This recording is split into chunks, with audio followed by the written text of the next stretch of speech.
Tampa Bay, Florida comes up next.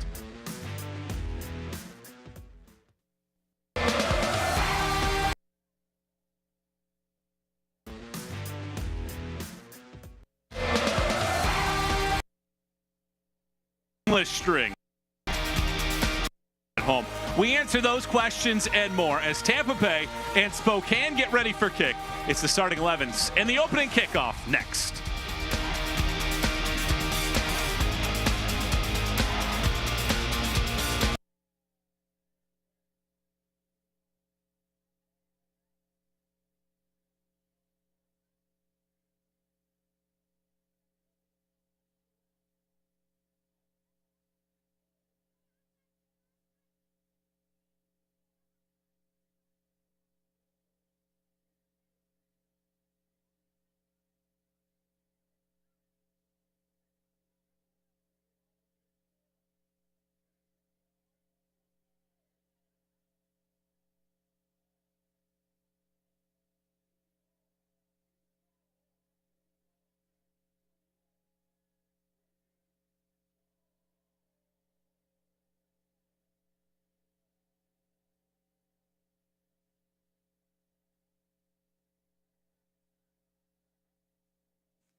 Tampa Bay, Florida is the site for the final match before the end of the first half of the season as Tampa Bay Sun plays host to Spokane Zephyr FC. Sydney Nacello is top 5 in the league in chances created. She tries to produce for the Sun, looking to win its third consecutive home match against Hope Heisey, who has 3 clean sheets, making her 7th start of the season here this evening. Kickoff between Tampa Bay and Spokane comes up next.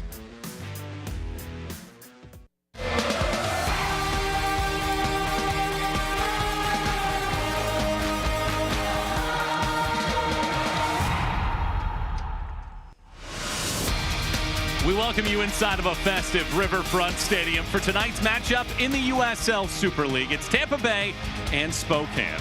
The inaugural season of the Tampa Bay Sun is presented by Tampa General Hospital. Together, TGH and USF Health form the region's only academic health system, integrating clinical care, teaching, and research to deliver the best possible outcomes, including cutting-edge technologies, therapies, and treatments.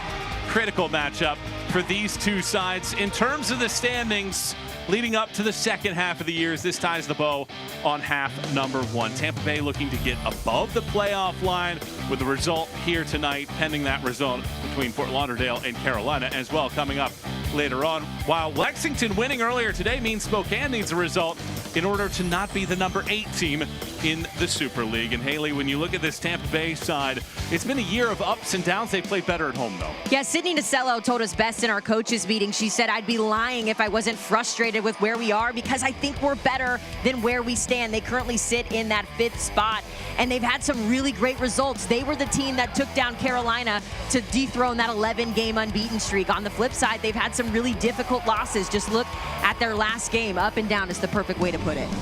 Natasha Flint called herself a natural footballer. She scored in each of the last 2 home matches, both wins. And she is a natural footballer. We saw her on the game against Lexington where she had the beautiful strike that ended up being the game winner in that game. She's so smart on the ball. She's got a tremendous strike as well. And most importantly, she loves scoring goals. For Spokane on the other side, they have been on the road a boatload lately. This will be their 6th consecutive road match. They've only lost twice, both by 1 goal. It's been a difficult stretch. Yeah, the travel for Spokane this season has really been a difficulty. And Coach Joe Johnson told us she doesn't want to make excuses, but it has been a talking point this season. I think where Spokane can hang their hat is that they've been in matches. It's just finding that final touch. Amina Ekic leads this group, and she's been one of the standouts of the Super League so far, having goal contributions in half of her appearances. And this team goes as Ekic goes. Joe Johnson told us that she is the heartbeat of this team, and while they work a lot through her, they want the rest of the team to be elevated as well. So look for her to create chances for her teammates in this game. Will Spokane bust out of a 5-match winless string? Or will Tampa Bay win a 3rd consecutive at home? We answer those questions and more as Tampa Bay and Spokane get ready for kick. It's the starting 11s and the opening kickoff next.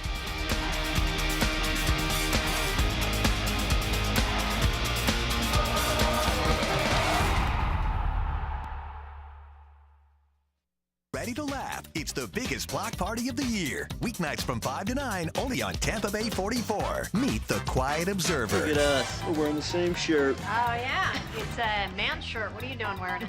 The complainer. I can't even complain about being interrupted without being interrupted. The social butterfly. I love this party. The dancer. I'm in, 100%. The gaming nerd. Oh!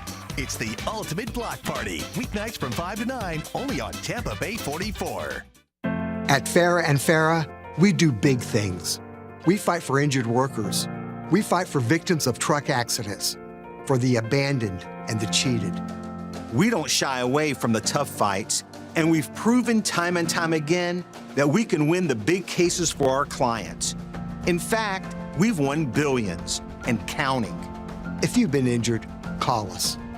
Farah and Farah, our results are no accident.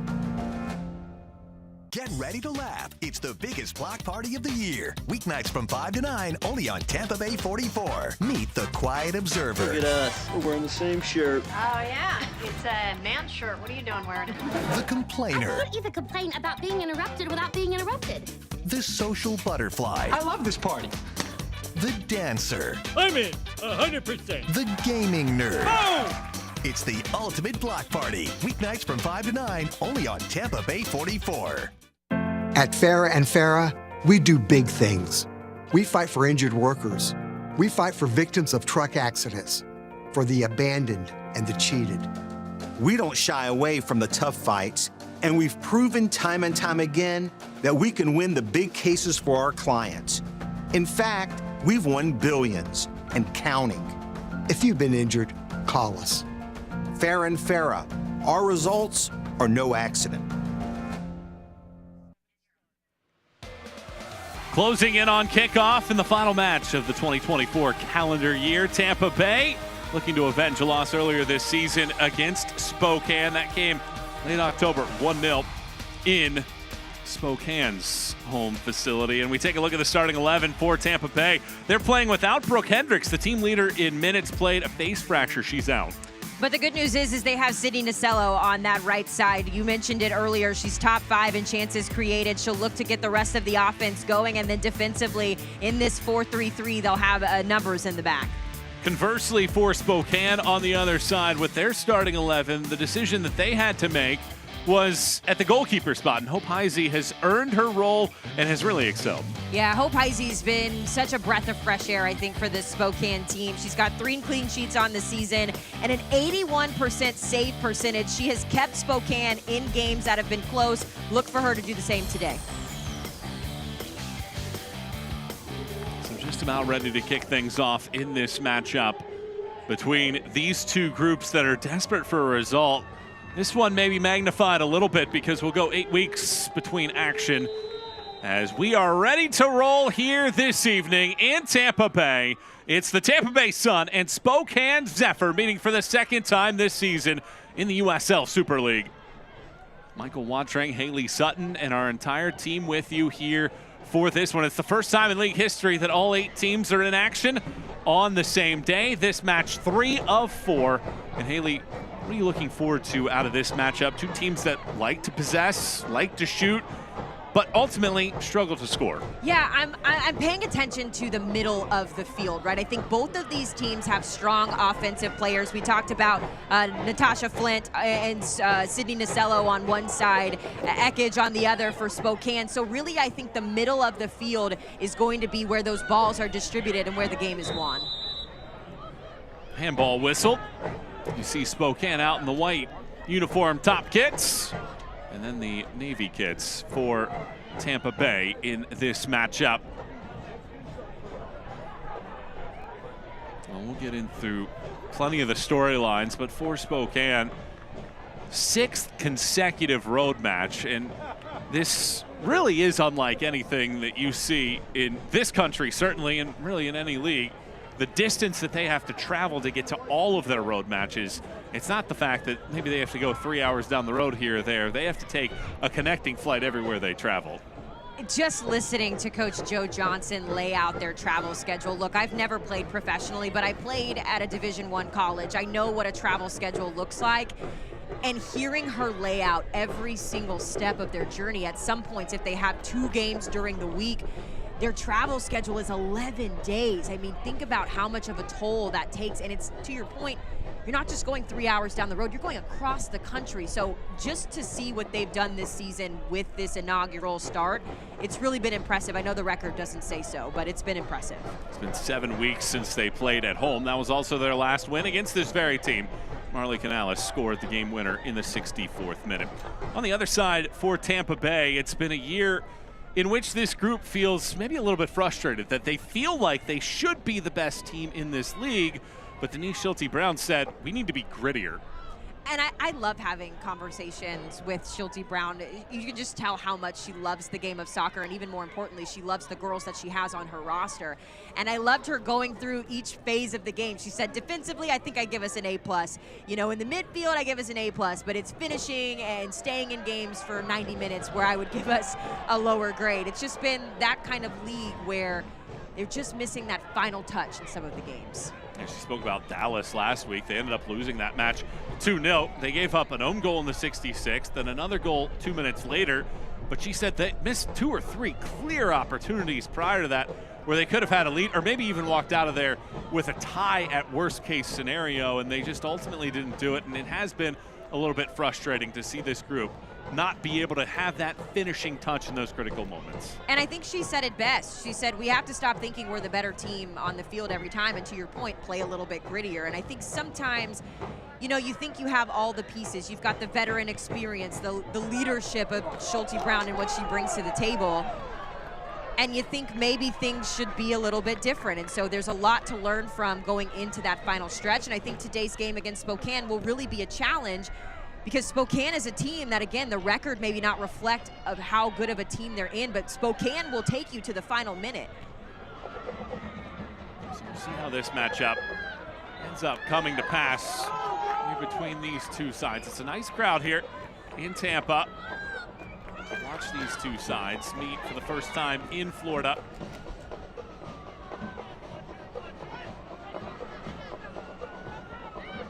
Flint out near midfield.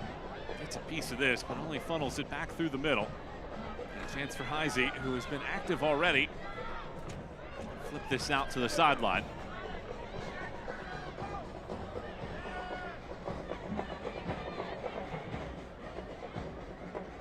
And I think the challenge today for Spokane, we talked a little bit about it when we were going through the lineups, but Amina Ekic has just been the heart and soul of this roster. And I think it's challenging when you have a player of her caliber who can change the game if given the right opportunity.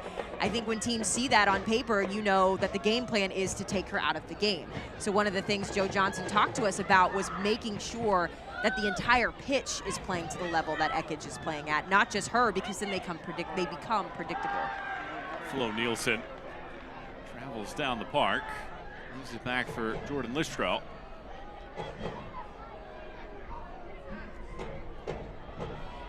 Plenty of room in the middle of the field here. Instead, work back to that far sideline. Almendares. Listro arcs this ball high and over everybody. Back to your point about Spokane, she mentioned with Ekic that there have been times where the heat map, 50% plus is on one side of the field where Ekic is, and there's just a very cool side on the other, and they said that teams can really start to exploit that, understanding that's where Spokane is looking to go. And the question will be, as this ball's in and Heisey catches it, can they balance it out enough? She feels like they have the midfield depth and talent to be able to do it. She is just waiting for somebody to step up and seize those minutes and make the coach's decision easy that these are the players that are going to play in the midfield. And I think the challenge, again, is it's such a new league that you're still trying to find that chemistry. Unfortunately, you're not afforded the same amount of time or a full preseason to make some of those decisions. Jaskinek's cross is knocked off of Stouty.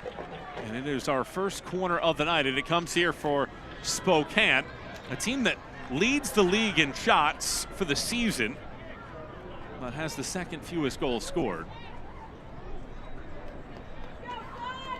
Let's see how this early set piece is handled by Ashley Orcus and company. Our center official tonight is Edson Carvajal. This is his first assignment as the center official in the Super League. This ball crossed in over everybody's head initially and then knocked by Sydney Cummings out of play for a goal kick. It's a positive spark for Spokane, and I think as well, getting an early goal. I know we didn't talk about keys to the game, but if Spokane can find a way to get an early goal on this Tampa Bay side, obviously momentum is a huge part of the game of soccer, but it would put Tampa Bay kind of on their back foot. And I think, again, when you're playing an opponent that you're not as familiar with, maybe there's not as many victories or the confidence isn't where it needs to be, all of a sudden you're on the backside of a game that you feel like you should be winning, and it goes back to that whole point we've been talking about with Tampa Bay's mentality. So just interesting things that I'm paying attention to over here in my little bubble. Spokane has scored twice in the opening 25 minutes of matches this season, so they would like to get off to a faster start, particularly here on the road. This ball trickles very cleanly through the middle of the park. Jaskinek taps it out. Ekic chops this. And it goes out of play after a redirect, so it is a corner kick yet again for Spokane. And for Joe Johnson, it's kind of this double-edged sword, right? Because in this build-up that we just saw, it was a great 1v1 opportunity, and instead of taking the shot, Spokane kicked it out to Ekic, and it just shows how important she is to this role.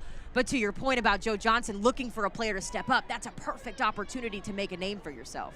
A 25-year-old who grew up in Louisville, Kentucky, whips this ball in, one ricochet, and punched away.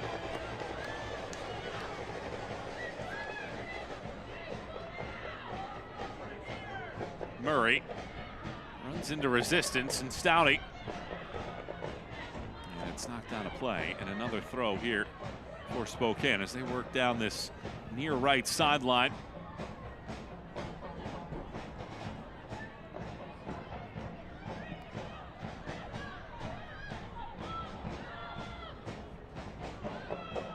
This ball crossed in. It just does miss. Ekic races to go retrieve.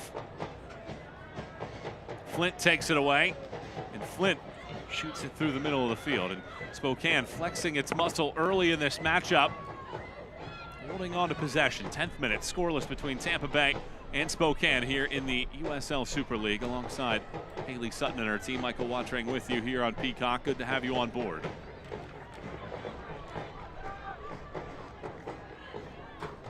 Cummings, 25-year-old, played at both Brown and Georgetown. Quick turn, Murray slides it through the middle. Almer tosses up top. Jaskinek is fouled just outside of the 18-yard box, and a dangerous free kick coming.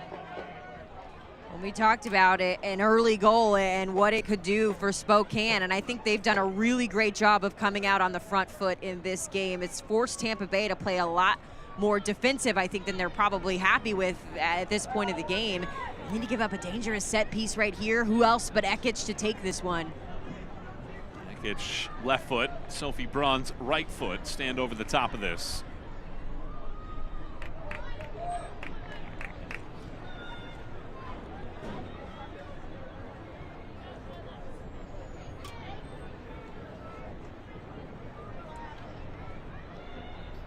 Ekic lines it up with Braun. 4 in the wall. Amina Ekic tosses this ball and doesn't get any kind of spin on it. Fans delighted by the miss hit.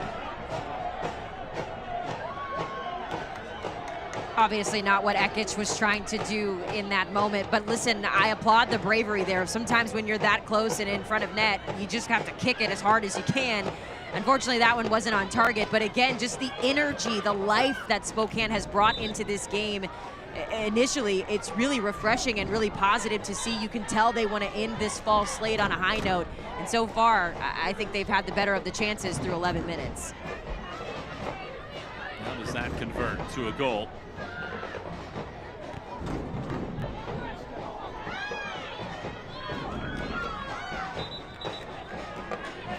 For Tampa Bay, Kristen Edmonds, veteran 37-year-old.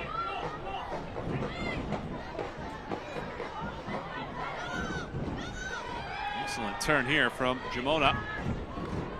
Swings it across the field. And I think this is where Tampa can be really effective if they can do a little bit better on the execution in terms of switching the point of attack.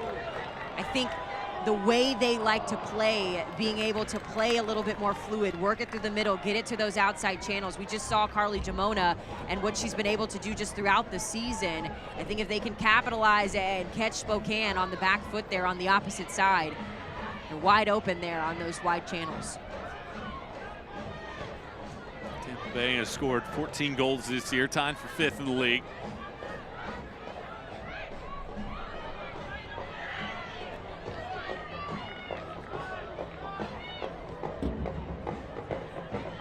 Daris greets Ekic. Ekic rides through 2, able to push it over. Murray back out wide. Daris knocks it away, and a 3rd corner kick to test this back line yet again of Tampa.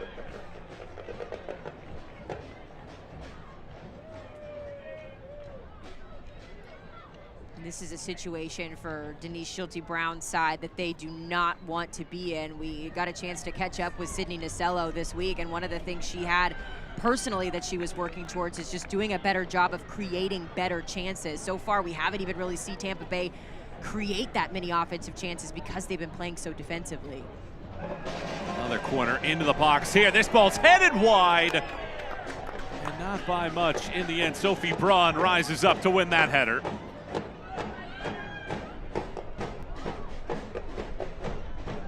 It's a great ball into the box.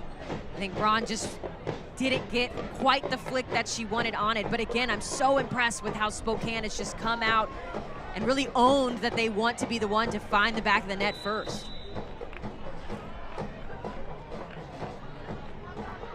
Tampa Bay looking to flip that script here early. Flint tracks it down, has options in the box as she draws 2 defenders. Almendaris' cross gets poked away, and that trickles out. And the first corner of the night coming here for Tampa Bay. Corner kicks presented by the Baldwin Group, the proud presenting partner of the Tampa Bay Sun. Corner kicks protect what's possible.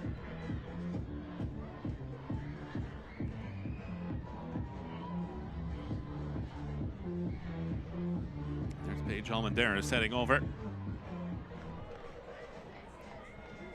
27-year-old, began her pro career in Portugal. We'll use the left peg here. Almendaris whips this ball all the way across. It's headed down, ricochets off bodies, stays loose, and there's Flo Nielsen pouncing on top of it. And it's Carly Jamona that finishes. A quarter hour in, Tampa Bay have the opener. Looks like we've got an injury as well that's halting the celebration. So we'll keep an eye on that. But a great response from Tampa Bay. I feel like they just hadn't quite settled into the match just yet. And sometimes all it takes is a quality set piece. I thought the service into the box was really, really great. And it's the locking in, it's the staying focused in the moments when the ball is pinging around and the willingness to stay on it. Look at Flo Nielsen putting her body on the line there, trying to get that ball in. A really great team goal. I think if we got a shot of Denise Schulte-Brown, she'd be really happy with how that played out. Well, we wanted grit. That's what Denise Schulte-Brown wanted, and it showcases in the opening goal. Carly Jamona, her 5th goal, the team lead now for the season for the 24-year-old, makes it 1-0. It's good for Jamona to get that goal in. Remember, she was the one who was on the unfortunate side of that own goal for Tampa Bay. So to get one back that counts for her team has got to feel really good too. And I just talked about it, right? The effects of an early goal in this game. I know I painted it in the lens of Spokane, but look, now Tampa Bay has a 1-0 lead early in this game. They can feel a little bit more comfortable and sort of settle into their style of play. It's the 4th time this season that Spokane have allowed a goal in the opening 15 minutes of matches. they are 0-5-1 this year when the opponent scores first. And after seemingly Spokane had the grasp of the run of play, it is a corner kick and a goal for Tampa Bay to take the lead here on the home pitch. Jamona breaks a tie with Flo Nielsen for the team lead with 5 goals now for the year. The next 3 minutes are going to be very pivotal for Spokane. I think obviously it's still early in the game, so still plenty of time to get back into the match. But if you can find that equalizer relatively quickly, not only do you slow the momentum down for Tampa Bay, and, you know, their home crowd and all the things that come with the home field advantage, but also, too, it gives your side momentum because, to your point, Michael, Spokane, for the first 15 minutes or so of this match, really was controlling the tempo. But going back to what Joe Johnson told us in the coaches meeting, it's that execution in the final third that's really had a difficulty on their season. Well, this ball sticks to Jaskinek. Crosses it over everybody as it lofts out of play.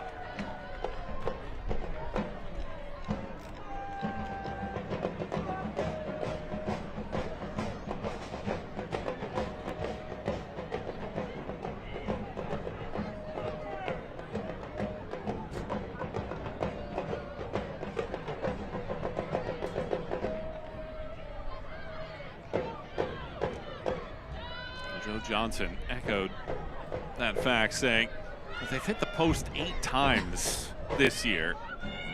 Feels like they can compete with anybody in the league, but just a couple goals here or there could turn those draws into wins and maybe losses into draws that would change the complexion of their season at this point. Feels good about everything that they've done. They average more than 13 shots per game. They just haven't been able to get that one finishing piece in the first 15 minutes of this match. Exemplified what we've seen from Spokane this year. They control the run of play, they have more shots. Seems like they're in control, and then all of a sudden, quick corner kick given up, and Jamona finishes with a goal. And I'll be curious to see Spokane come out in that spring schedule just once they've settled in. We talked about the travel and the difficulties of the season, specifically for Spokane. I mean, they've just really been left out on an island in terms of being the only West Coast team, so the travel is always so much. But I think now that they kind of have a sense of what the Super League looks like, what the competition looks like, you know what your players' strengths are, I think this fall break is going to be really good for them, and they'll be able to come back and sort of reflect on what this year has looked like so far. 20th minute of play. Tampa Bay leading at 1-0.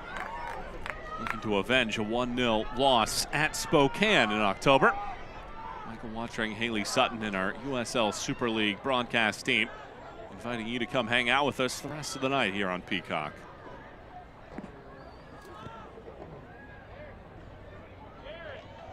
Over the top of everybody, Ekic. Almendares knocks it away.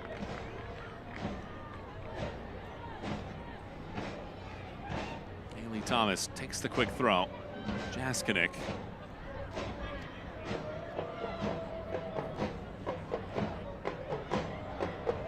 Ekic stumbles. This ball bounces around. It comes loose near the penalty spot. Edmonds just nods it away. Great defending. Yeah, fantastic by Valoran. It's a foul given. Yet again, a dangerous location. Let's see if Spokane can be a little bit more clinical with this free kick. Definitely a better opportunity just in terms of the creativity and what you can do with this ball and where it's at on the field. It's essentially a corner kick that's been moved a little bit into the field. So anticipating this to be a curling ball potentially towards the back post. Amina Ekic draws the assignment. Ekic boomerangs this ball. Back post. Takes a knock and it gets shoveled in. How about Ekic's cross into a dangerous location and the finish on the doorstep to tie the match up at 1 apiece within 6 minutes for Spokane.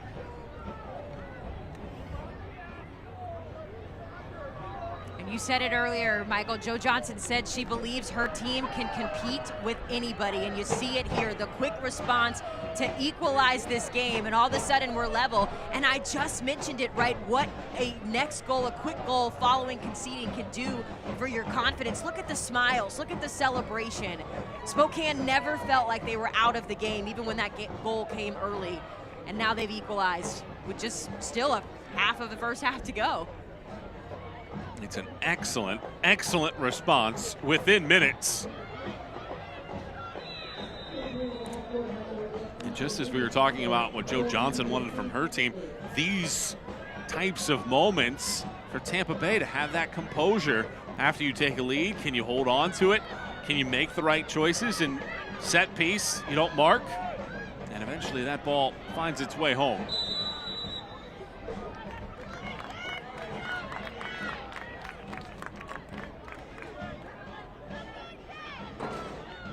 These are the moments for Tampa Bay where we talk about them needing to be a grittier team. This is where you find that grit, the euphoria of scoring an early goal and giving your team the lead before then conceding a few minutes later, digging into that grit and that determination to come out with a win in this game. I imagine that's what Denise Schulte-Brown will be looking for from her squad, but also too, I'd like to see just the response and how the rest of this half plays out. It's the last match of the first half of the season. It'll be Tampa Bay that kickstarts the second half against Fort Lauderdale.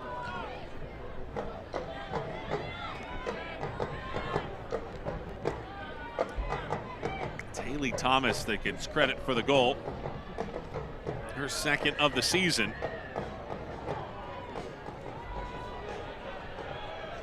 Flint races around one defender. It doesn't get enough on it. There are several players in front. Cummings is the one that takes it away.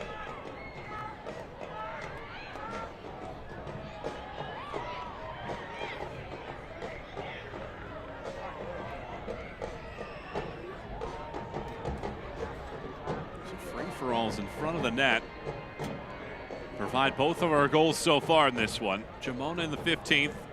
Thomas in the 22nd.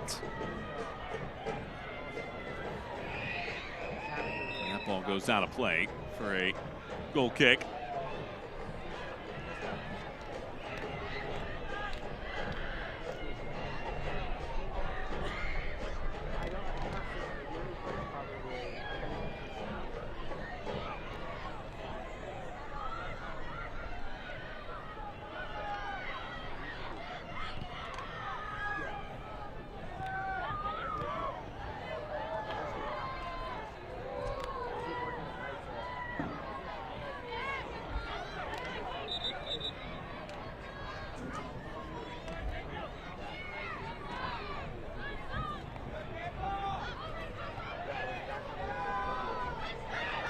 Pokes this through. Almer. And another foul whistle. I thought the referee was going to give advantage there, but yeah, that's one of those fouls that, oh, just hurts in the moment.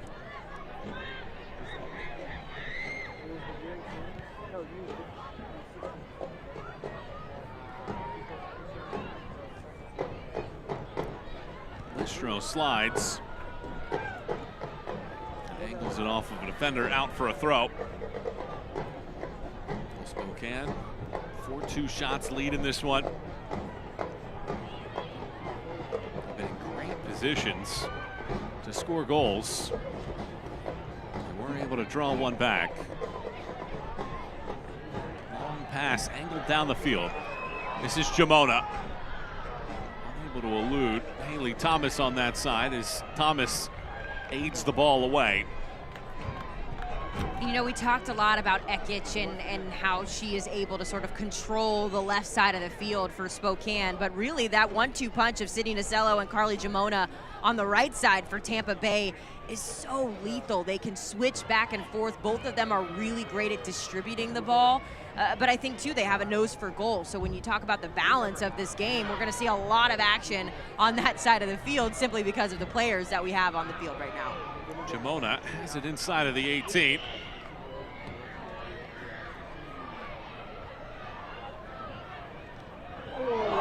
push and a foul, and it's just outside of the box. And not by much either. There is Sydney Nasello making that impact on that right side.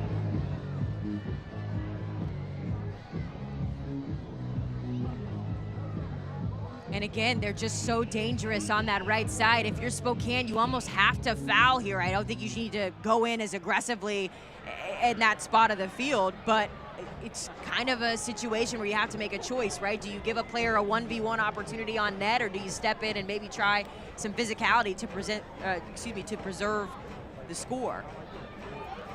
But either way, a dangerous spot for Tampa Bay. They're lucky that it was outside of the box. You can see how close it is, where Paige Almendares sets up shop just beyond the chalk of the 18-yard box.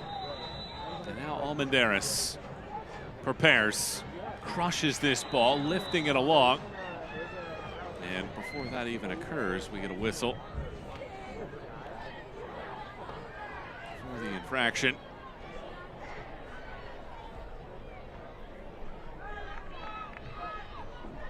Joe Johnson's probably breathing a sigh of relief after that went the way it did. It was a dangerous chance.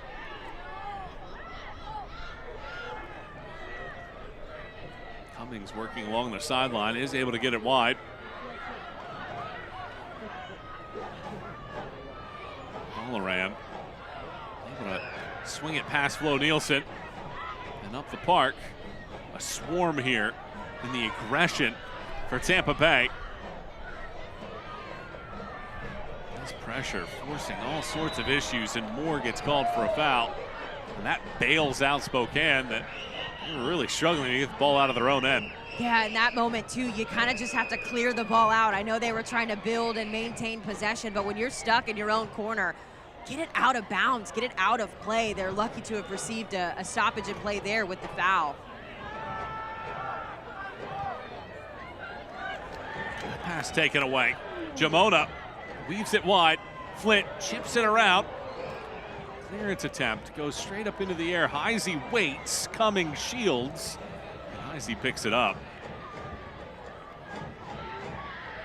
Heisey, fourth round pick at Kansas City Current. The most recent NWSL draft. That'll also be the last NWSL draft.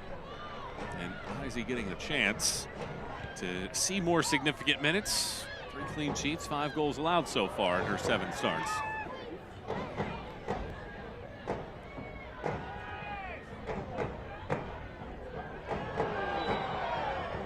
Foul given.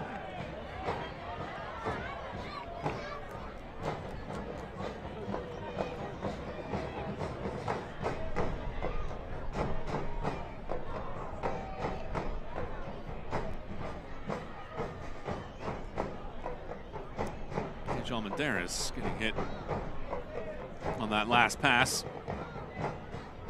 She looks to be in a lot of pain, and good to see her getting up and walking. It would be a tough sub to see Almendares come out early, so it's good to see that she's healthy. She's so integral to Tampa Bay's back line. She does such a good job of getting up in that wing back type role, and just is the third layer behind Nasello and Gimona on that right side. So good to see her up and healthy and playing this ball in.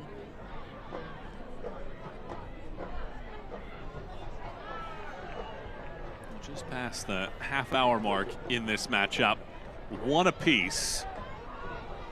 Tampa Bay looking to get above the playoff line. Spokane looking to get out of the bottom of the league table. Gimona scored in the 15th minute. Thomas answering 7 minutes later, in very similar situations off of set pieces on a ball loose just on the doorstep. Here's Nasello. Nasello tumbles down. Fans ask for a foul. No whistle.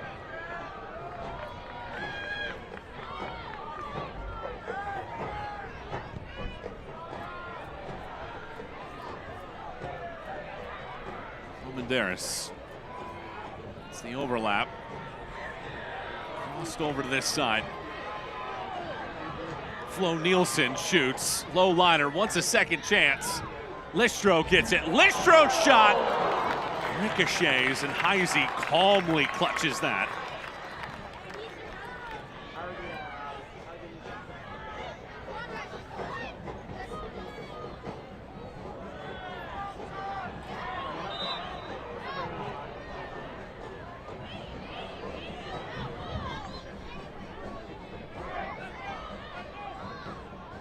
Flo Nielsen just didn't get the contact I think she wanted on that shot, but Jordan Listro, my goodness, from deep outside. It's always good to have your more defensive-minded players as well get those deep shots off.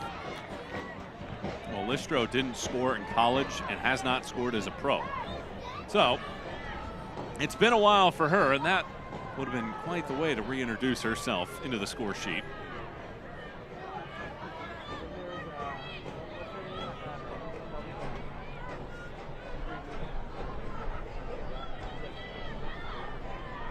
Izzy looks it over for Cummings, 25-year-old.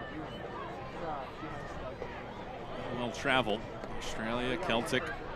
After a stop in San Diego, Flo Nielsen takes this ball away, weaves it wide. Jamona's shot is right at Heisey, no issues. Tampa Bay starting to settle into their game plan, and you'll notice with Spokane, the gas has kind of come out of the car, so to speak, as they're trying to build. There's just no real creativity. Passes like that where they're turning the ball over or sending it out of bounds. It's almost like they've already run out of gas just 33 minutes into this first half, and Tampa Bay kind of senses that energy, right? They've been very confident. We see Carly Jamona, by the way, who's been floating all over this field. Now she's sort of shifted to being the target player up top. I think Tampa just senses that they're settling into their game plan a little bit easier than what Spokane is. One of the things that we talk about when it comes to travel as well is Spokane cold right now. It's a very chilly portion of the country to be in, and you come to Florida, by no stretch is it your typical Florida heat, but you're still warm down here, and it's a changing climate. There's this shot attempt, loops just high. But that's another layer to the travel that Spokane has to deal with. Having to go from different temperatures, different time zones, different playing conditions, different facilities, all mixed into one that is more that they have to think about than just playing the game. And to take it a step further, too, when you think about their training schedule, right? Because they're having to leave and arrive in these locations so much earlier than other teams, they're limited when they can train and when they can practice. You know, a full travel day for them truly is a 9 to 5 full travel day. So then, you know, you're not getting to practice on your home pitch the way you would want to. You're having to borrow facilities from the team. And to Joe Johnson's credit, she said the league has been really good about helping us out in those situations, but it has just been so tough for them to find any consistency because they haven't had it. You always lose the 3 hours traveling across the country as well, so you might be up for a 5 a.m. flight. That's 8 a.m. here, so you're losing that by the time that you get to the East Coast. I think she said they have to show up at the airport at 3 a.m. every time when they leave. Like,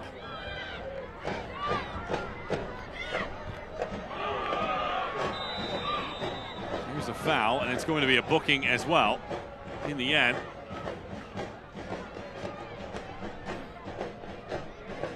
Looks like it's going to be on Weiner as soon as she gets back to her feet. no worse feeling as a player knowing you went into a tackle and you're the one that got hurt and the referee is waiting to assess you the yellow card. Just a tough situation to be in there. But it is a dangerous challenge. Initially when I saw it, I thought the ref would play advantage there, but it was a dangerous challenge. It deserved a yellow card there, so hopefully she's all right as well. Weiner picks up the yellow card. Most recent stop in her pro journey with Melbourne. Victory, 5 goals and 17 appearances there after starring collegiately for the Huskies of Washington. And that ball trickles all the way out for a goal kick. In the aftermath of both hurricanes Helene and Milton, the USL has partnered with the United Way Suncoast to help the Tampa Bay area recover from the devastation the storm left behind. To learn how you can get involved, scan the QR code or visit uslsoccer.com/Milton to ensure individuals and families have the access to resources they need to recover.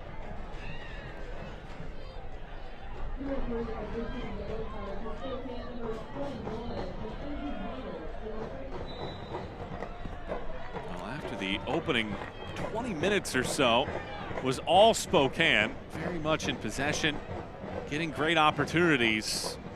Things have very much changed. Spokane maybe in a bit of disarray right now. And I think the one thing they can hang their hat on is that they did have the quick response. And so while it feels like the momentum has been in favor of Tampa Bay for the last 10 minutes or so, they do have that confidence, or that lifeline, I should say, that they're still tied in this game.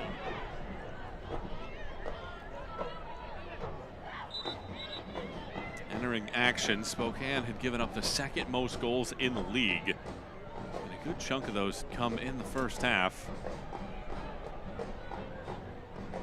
including another goal in the opening 30 minutes of matches in this one. That's 6 now for the season in the opening 30. Ooh, excellent nice maneuver move here. There. Wow, I was a fan in me coming out a little bit. My goodness, Valorant. Quite the nutmeg, but eventually shut down along the sideline.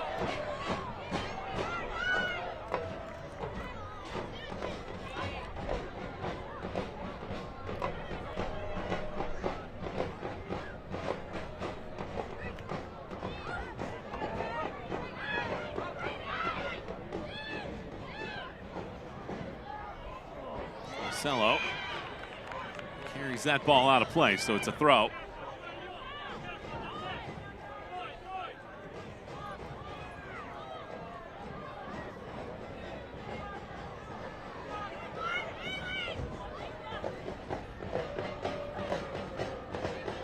There's a good run. Weinert in the middle of the field.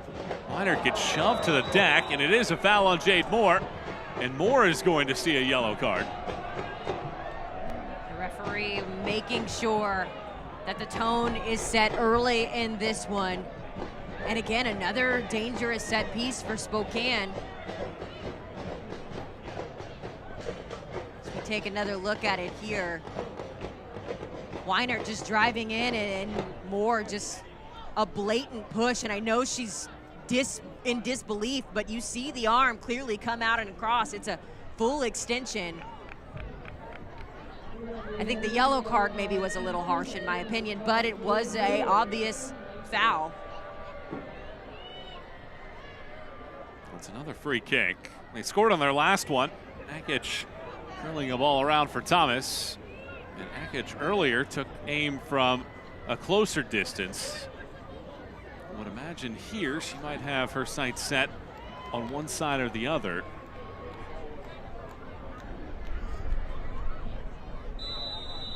Akic elects to shoot this ball to the left-hand side. Looked like Braun got turned around just a little bit. No issues for Orcus. 40 minutes in the books. We're tied at 1 apiece. Jamona in the 15th put Tampa Bay in front before Thomas tied it up in the 22nd. Marcelo now charges. Nacello, this is where she thrives. Works around 3 defenders and gets a corner kick for her side. The Baldwin Group is the proud presenting partner of the Tampa Bay Sun Corner Kicks. Protect what's possible. It's the second chance for the Sun to get a corner kick. They scored off of one in the 15th minute.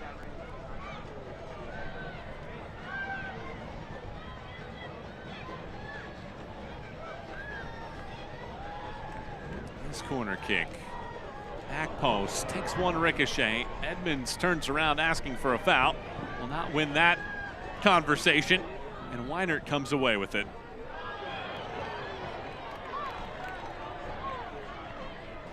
Nice ball shot down the field. Right back to the wide side. The cross goes low. It trickles around. Heisey nearly. Watch that ball scoot right past her. With a flag up for offside.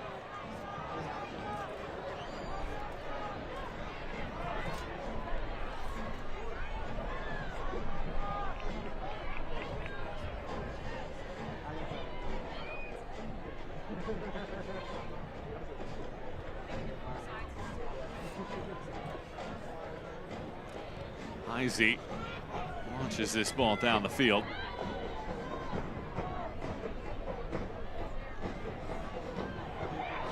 Listro pulled the shoot a little early. Almendares comes away with it. Flint not Might be able to track this ball down before it trickles out of play for a goal kick. Schulte Brown was curious to see if Spokane would change anything. Typically only press with one of their strikers, and with Hendricks out with that face fracture, might it be a chance for Spokane to make anything happen? But for all intents and purposes, Tampa Bay have really tied up some of those loose ends in the last 25 minutes. Yeah, I definitely think they've just settled into the match a little bit more. And sometimes it's hard, right? You give up the early goal, or maybe you get the early goal, whatever side you're on. Sometimes it just takes a minute to get there, and it's the final game of the season. We know how much is riding on this fall finale for both of these teams, and so I think they've just really settled in.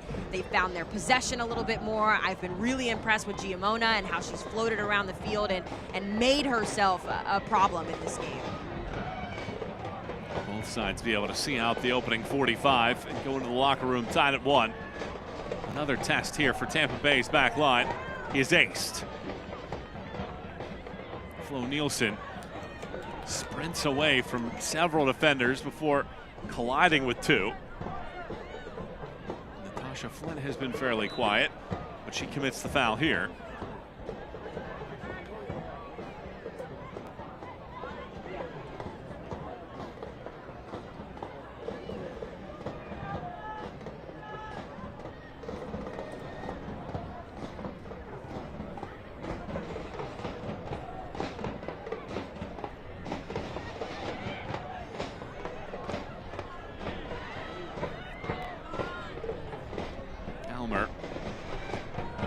Tosses that ball out wide. Comes back. Weiner. Thomas. Able to arc that ball around. Almendares knocks it away and then clears.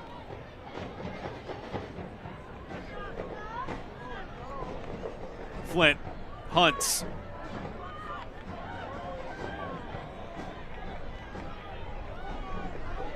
Natasha Flint redirects it all the way to the wide left-hand side. Nasello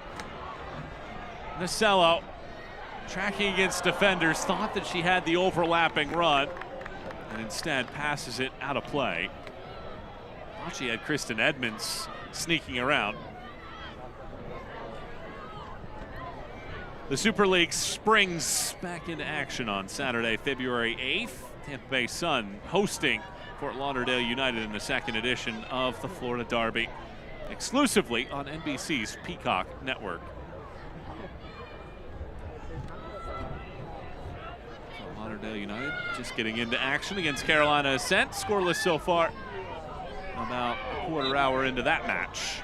3 minutes of first half stoppage time in our match here that has seen each team score so far in this one. Giamona in the 15th minute, Thomas responding for Spokane in the 22nd. And I think for both coaches going into the halftime break here, this feels kind of like the fair result based on what we've seen out of both of these teams. I think both sides have had moments of brilliance. Both sides have had moments they probably would want to take back, and I think it's been very evenly matched to this point. This has been a league that has been evenly matched. 24 of the 38 results in the league so far this year have been decided by just one goal. So when a result is had, it's typically nip and tuck. And here we go with this charge, and the pass ultimately deflates the fans. And both coaches really talked about that. You're in a league right now where the difference is one goal, typically night in and night out. Either in a draw, then it could be the difference between taking that full complement of points, or in the matches that have proven to be differential, a win or a loss. And the question for both of these groups that they're going to have to answer, regardless of the result tonight, is when the second half of the season starts, how do they start finding more consistency scoring those chances? Nasello wins a corner, and the last chance, perhaps of the first half, will give Tampa Bay another corner kick here, presented by the Baldwin Group. Protect what's possible.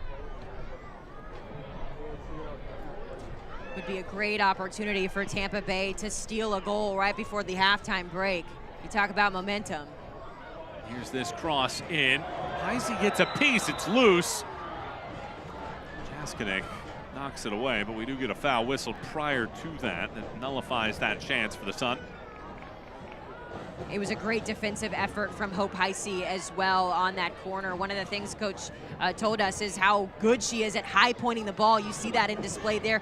Just gets her fingertips on it so she doesn't get her full grasp, but just that little deflection enough ruins the timing of the Tampa Bay offensive players crashing in.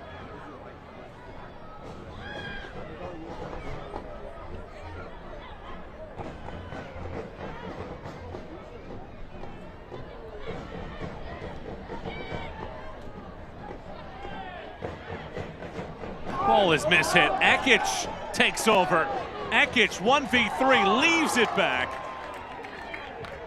Second opportunity now as Katie Murray wanders away. It looked like that was going to be a surefire chance for Spokane. They do have a second phase ball. This ball crossed all the way in and it glances off of a shoulder. Nacello recovers. And I think those are those moments for Coach Jo Johnson that she talks about where she would just love to have another player step up and be that player. Ekic does the hard work, right? She wins the turnover, she gets the ball into space, and then she lays it off. And there's no crashing players or offensive attacks there. So I think going into this halftime break, that's a conversation they'll be having in the second half. How can they get someone else activated up top? Questions that both teams will have to answer after 45 minutes of play here in Tampa Bay. It is a 1-1 tally between these two sides. What are your overall thoughts on what we witnessed in the first 45? Well, I was really impressed with how Spokane came out of the gate in this one. It was clear that they felt like they needed to get on the front foot in this game. But I'm equally as impressed with how Tampa Bay responded. I don't think they looked their best in that opening 15 minutes, but they found the opening goal. Spokane was able to find the equalizer, but just very evenly matched between these two teams. 1-1 is the score at halftime here. And we send it to Carly Gimona as she joins the group. Now, Carly, your coach said that she wanted this group to be a little bit grittier. How did that first goal that you scored personify that? Yeah, I think it was a good goal. It was just kind of hard work in there by Jade to get the ball on the ground, and then I was able to finish it. So I think all around it was just a gritty goal for us. Carly, going into the second half, you've been so open. You've kind of floated all across the field. What's allowed you to play so free, and how do you plan on doing that in the second? Yeah, I mean, I think it's just we all want to flow together, and my teammates kind of help me a lot be able to be a little bit more free and stuff. So hopefully in the second half we can keep doing that. Carly, thanks so much. Best of luck in half two. Thank you. So half one comes to an end in a 1-1 draw between Tampa Bay and Spokane. Nothing solved yet, but 45 more minutes still to go. We'll have a look at the news and notes and plenty more when we return at halftime.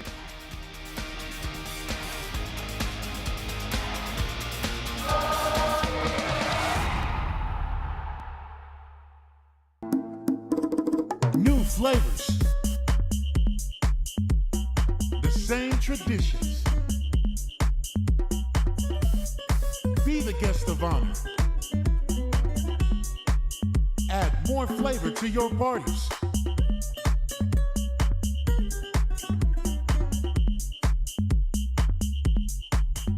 El Jimador, spiked bebidas. Once the game kicks off, the hype doesn't matter anymore. Your follower count means nothing. Your resume is irrelevant. What matters is the moment, the game, the crest on the front of your jersey, the people you play for. Are you going to make history? Are you going to save the day? Are you going to score a hat trick, break some ankles, or give a kid the thrill of a lifetime? This is what the movement is all about. These moments that matter. The USL Super League.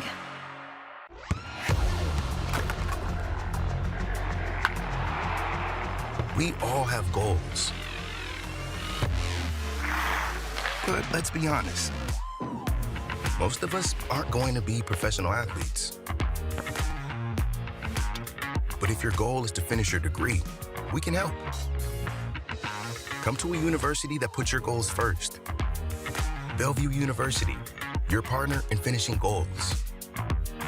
Kane's, your hometown furniture store, is here for you. As part of our local community for 76 years, we're here to help during these trying times with 10% off your entire purchase, free next day delivery, or 0% interest for 4 full years. You can buy your furniture now and we'll deliver when you're ready. We have furniture you want and special offers you need. 10% off, free delivery, 0% interest. Kane's Furniture, here for you since 1948.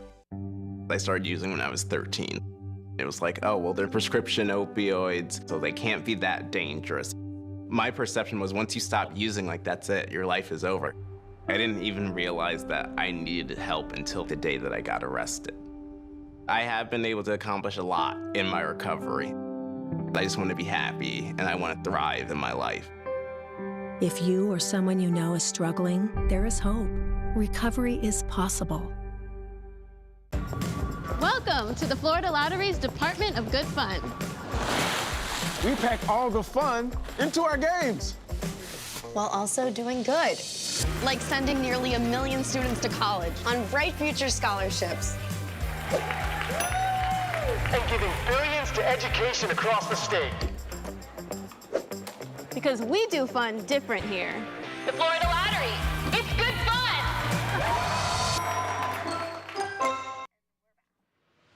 The inaugural season of the Tampa Bay Sun is presented by Tampa General Hospital. Together, TGH and USFL form the region's only academic health system, integrating clinical care, teaching, and research to deliver the best possible outcomes, including cutting-edge technologies, therapies, and treatments. It's 1-1 at halftime.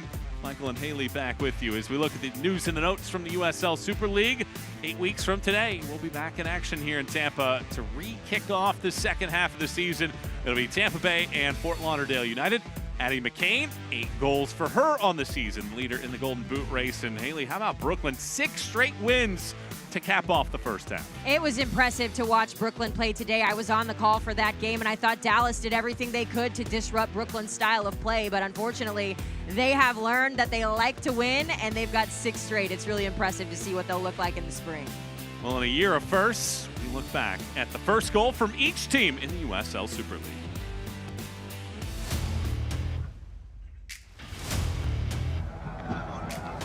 Floated forward. Heads go up. Creel puts it in front. There it is!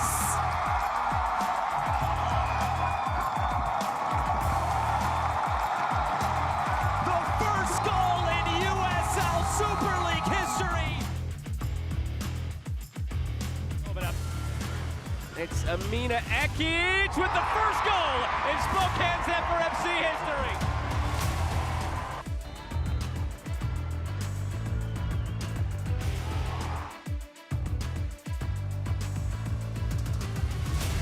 Knocks to the end line, squares one centrally, off the shoulder and in! Izzy Nino got a piece, but not the whole thing, and there is the equalizer for Addie McCain.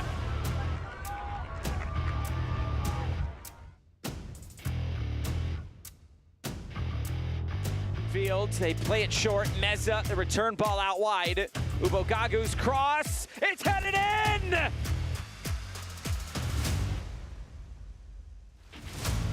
Dallas Trinity strike first in Tampa, it's 1-0.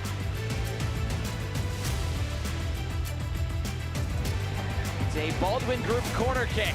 As it comes in, Hendrick scores!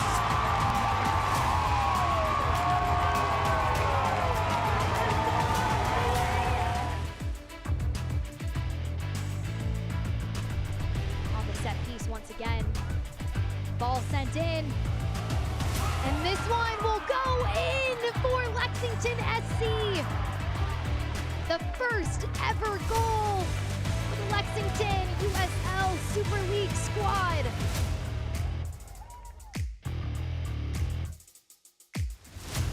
To Davison, and a tough ball, Jorian Bockham, and she puts this one away. That confidence now soaring for Jorian Bockham after finally seeing one go in the back of the net. DC Power's first goal in club history.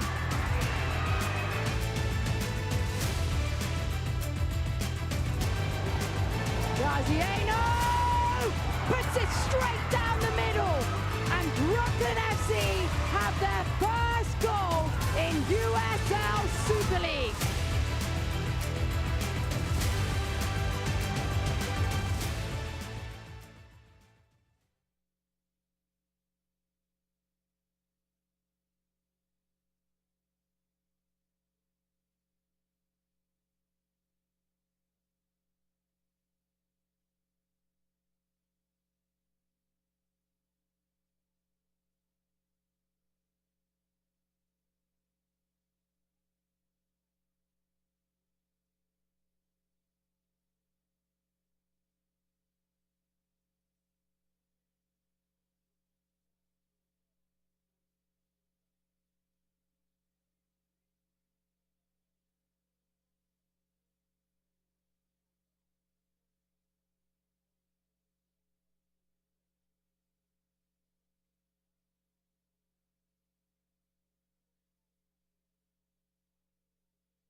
Roll the highlights from half one between Tampa Bay and Spokane. And it comes off of a corner in the 15th minute. The hustle of Jade Moore sets up Jamona. And it was such a pivotal moment for Tampa Bay when this goal came. They were kind of searching for some offense, and Jamona comes up big here. The commitment, the resiliency in front of net, they were determined to find the back of the net on this corner, and they did just that off the boot of Jamona. Third in the league with 5 goals now for the season. But 7 minutes later, free kick, Ekic, her 3rd assist of the season, sets up Thomas. And I talked about it right before it happened. Spokane looking for the quick equalizer to stay in the game, and they get it right there too. Another huge moment for Spokane. We're tied at 1. How do things come to pass in half number 2? We find out when we return. Second half kick is next.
The score in halftime is all level. 1 apiece between Tampa Bay and Spokane. We're ready to start off half number 2. The final match for these two teams before fall break. And we're underway in the second half. Tampa Bay and the Navy kits. It's the white for Spokane in this matchup. Michael Watring, Haley Sutton, and our group with you here in Tampa Bay watching this match on a Saturday where all 8 teams in the USL Super League facing off in the same day for the first time in league history. Hope you can come in and stay a while with us and see which one of these two sides comes away with 3 points. In that first half, 8 shots for Spokane, 1 on target. 4 of the 6 shots for Tampa Bay were on target on the other side. So, much like we expected, a little bit of pressing, a little bit of goal-scoring chances, but ultimately, both sides still sitting here with just a goal apiece. And it's been impressive to see how both teams have taken advantage of set pieces. We talk a lot in the game of soccer how set pieces can make or break your result, and we've seen that in full display in the first half. Curious to see if either of these teams sort of settles into more a possession-based style game. I know both of these teams also really like to utilize the wide channels, so just seeing a little bit more of that spread out as the second half goes on. Ashley Orcus picks that ball up. 3-time SEC goalkeeper of the year at Ole Miss.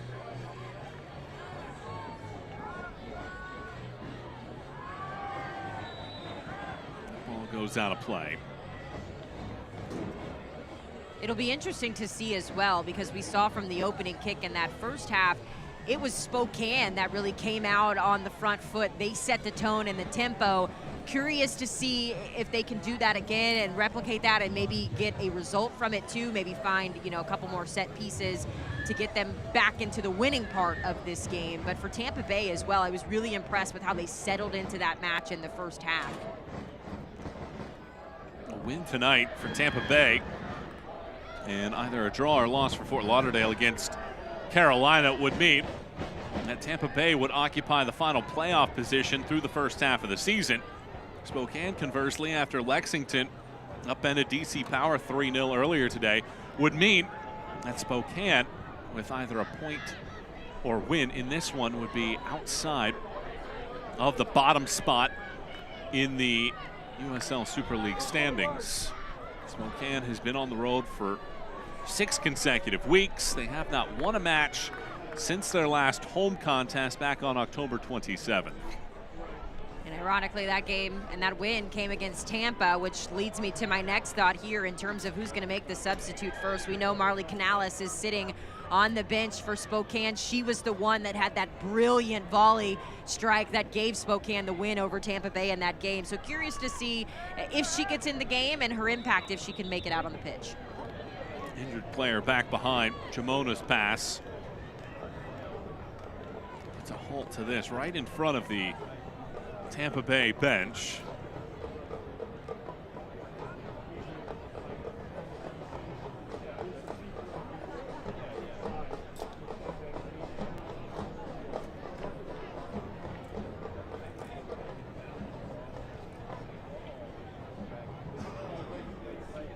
Cecile Flo Nielsen was the one that took that contact. 3 different players coming right after her, and it's Flo Nielsen that takes the knock. And if you're Schulte Brown, that's not the player you want to see go down. It almost looks like she caught a hand to the face maybe after you saw her reaction there in the replay. Appears to be okay, but again, for Schulte Brown, that's a sigh of relief. One of your best offensive players, a player who can not only find the back of a net herself, but is so integral in creating those chances for her offense too.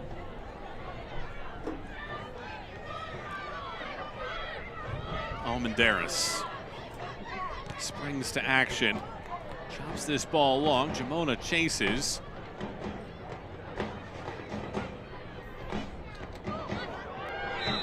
Jaskinek gets fouled.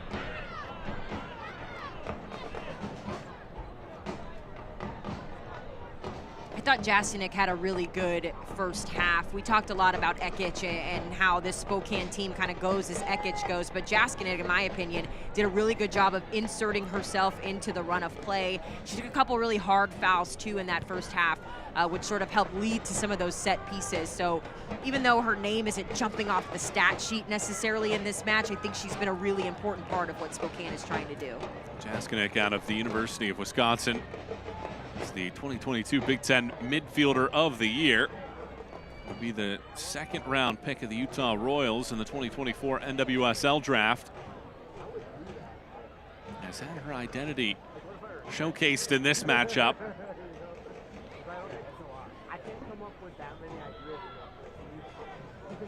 Almer launches this ball in. It's nodded back towards the middle of the park. Tangled up, and a foul is whistled, and it's Natasha Flint that's in the middle of everything. And you see Natasha trying to petition for a foul on her. She even pointed to her shorts and said, hey, she's pulling my shorts too. And it is a foul. Unfortunately for Flint, it's always the second foul that gets caught, not the first one. So a difficult draw there, but she did commit the foul there. How many times can Spokane get a free kick in a dangerous spot? This is where Amina Ekic thrives. Grew up in Louisville, Kentucky, went to the University of Louisville, spent 3 years with Racing Louisville before ending up at Melbourne City and now to the West Coast of the United States. Ekic has an assist already. Flicks this ball in. It takes a header and it flings over the top of the hand of Orcus. Valoran finishes. Spokane back from 1-0 down to 2-1 up. Set pieces, set pieces, set pieces, Michael. You live by them, you die by them in this game. And boy, has Spokane been impressive with their set pieces today. And I know Joe Johnson told us that it's been challenging to find the flow in open play, but man, do they have the recipe on these set pieces. It's an incredible finish from Valoran there on the header, just redirects it past the keeper, but the delivery from Ekic, perfect. Places it on a platter for Valoran, and the finish. Look at the excitement. Look at what it means to Spokane. They know they need a win in this one, and what a way to take the lead back.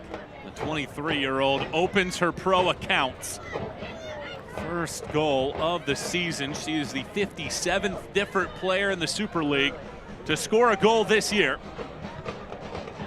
It's her first goal since scoring at Central Florida when she was at West Virginia. So there's something about road trips to the Sunshine State that leads Valoran to scoring. And maybe something different brewing here for a Spokane team that has lost 5 of its 6 matches when the opponent scores first. Have not won a match this year when that happens. A team that has been maybe a little bit snake-bitten. During this run of 5 straight winless matches, they've lost 2 by 1 goal. They've had 2 0-0 draws. And is tonight the night in which they change the plot to a victory as they lead by a goal here on the road against Tampa Bay.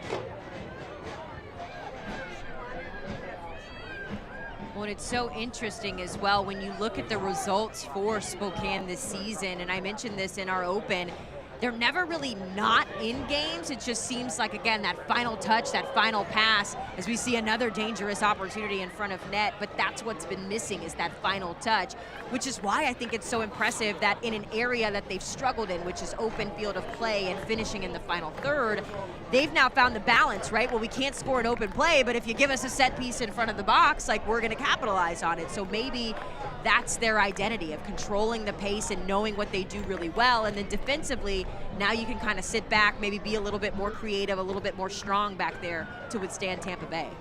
Marcus has to just fly this ball out with Ekic there. It has been a snake-bitten Spokane team. They've led in 3 separate matches for at least 60 minutes, in which those matches ended up as draws. They've given up 4 goals after the 85th minute this season. 2 of those changed results from wins to draws. Well, here's the question. 35 minutes plus to go in this contest at Tampa Bay after a 7-week stretch of being on the road. living out of a suitcase. They trailed 1-0 in this match. Seemed like they weren't getting a whole lot at the end of the first half, but now they have a lead. Can it translate to a full complement of points and working their way out of the basement on the table?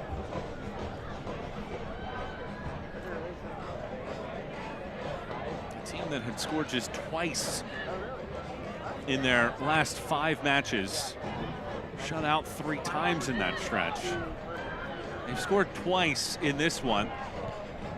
For the first time since the beginning of October, they've put up multiple goals in a match. And something to note as well, too, that I've kind of just been, as the game has progressed on, one of the things Coach Johnson told us is that the struggle this season, a lot of it has been those self-inflicted wounds. So to your point about being snake bitten, there's a lot of times when they make their own mistakes and it proves costly. What I've noticed in this game is that there were a couple of miscues in that first half, but nothing that felt detrimental or nothing that felt like it was going to be a turning point in the game. And I think that's been really impressive.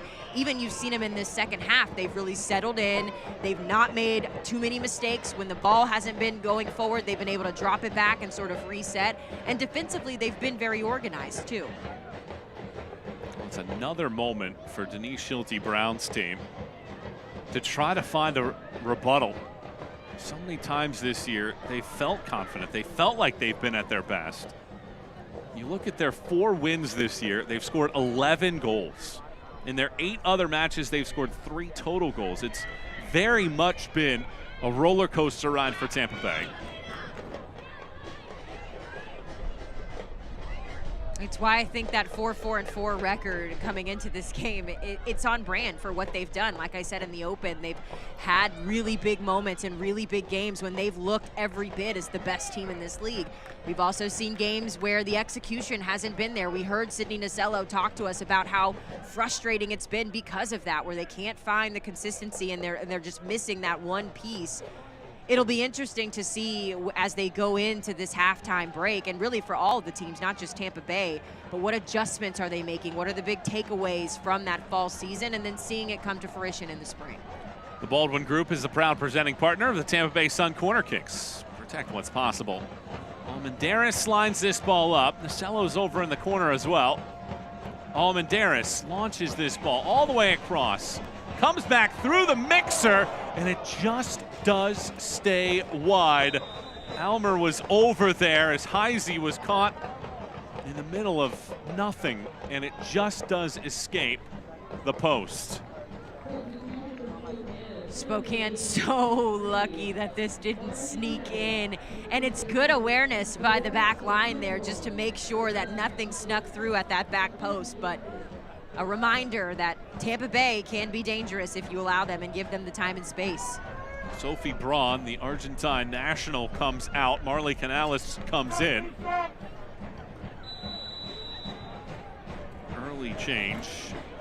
And Canales, who scored, would prove to be the difference-making goal in the 64th minute when these two teams met in Spokane on October 27th, comes in.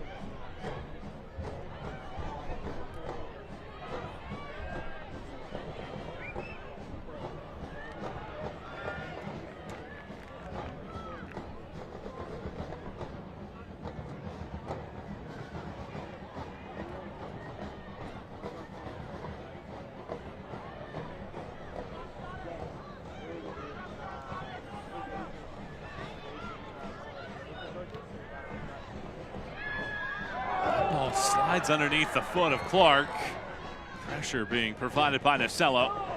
Nasello gets a glancing piece of this clearance attempt.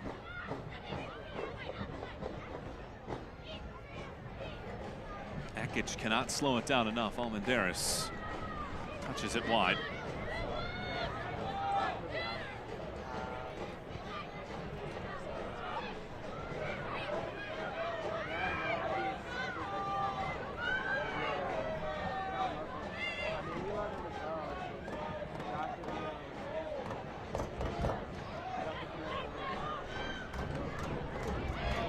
Hit. Murray's pass crushes Moore in the chest. Nasello asks for the foul and does get rewarded with one. flicking her ponytail, saying that's where the foul came. I gotta be honest, I've enjoyed watching Sydney Nasello play today. Not that I wasn't expecting to, but just getting to talk to her, sometimes putting the face to the voice to the player, it's so fun to see that come full circle. And for Nasello, and just listening to her talk, you can tell she holds herself to such a high standard. She talked about wanting to be a game changer, wanting to be the player that Schulte Brown can rely on. And for her, going into this break, she's really interested in making sure that she can create chances for her teammates too. And so it's just been really fun to watch her play. She told us as well that she loves playing one-on-one. She doesn't like playing defense. So as a former outside midfielder that also hated playing defense, I just resonated with her so much in that conversation. The awareness to admit that with her coach sitting right, next to her. That was quite impressive to hear, but complete honesty from Nasello, who has been just absolutely dynamic this year. But it is Spokane in possession, eyeing a third perhaps.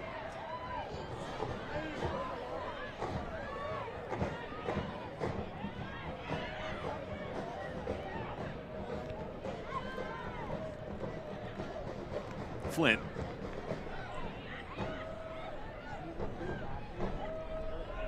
Tampa Bay this season against the bottom 3 teams in the standings coming in. 3 wins, a loss, and a draw. That loss, of course, to Spokane, trying to make it 2 against Tampa Bay.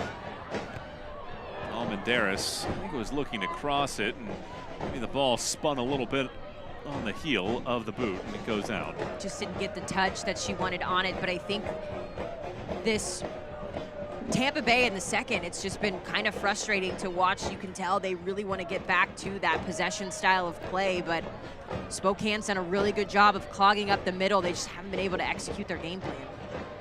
This ball passed through the middle.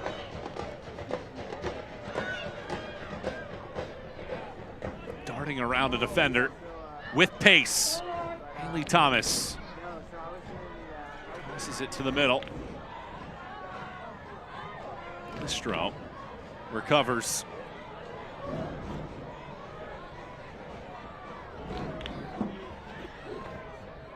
Excellent pressure from Thomas. Listro watches Murray step in front. Murray darts past both defenders. Chops it up to the top. It's an excellent pass in. Jaskanek has her shot. Ricochet off of a defender's foot and out. It's a heads-up play from Viviane Bissett there just to get the final slide tackle, and it's always dangerous to go to ground when you're in the box, but she does a good job of just getting some contact enough to redirect that. Timely block from Bissett. It's to another corner here for Spokane.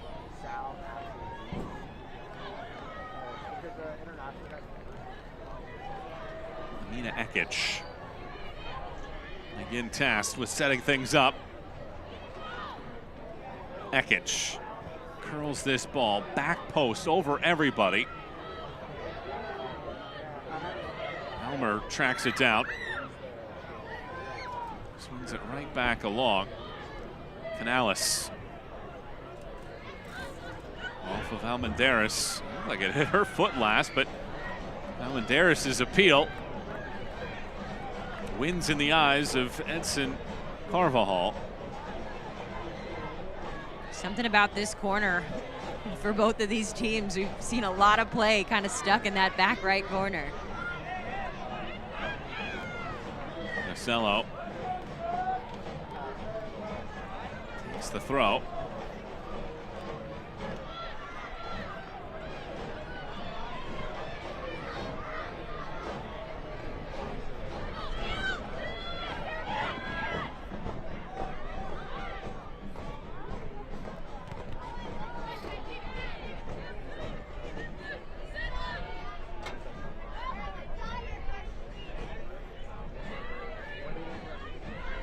Thomas scored the opening goal, the equalizer in the 22nd minute.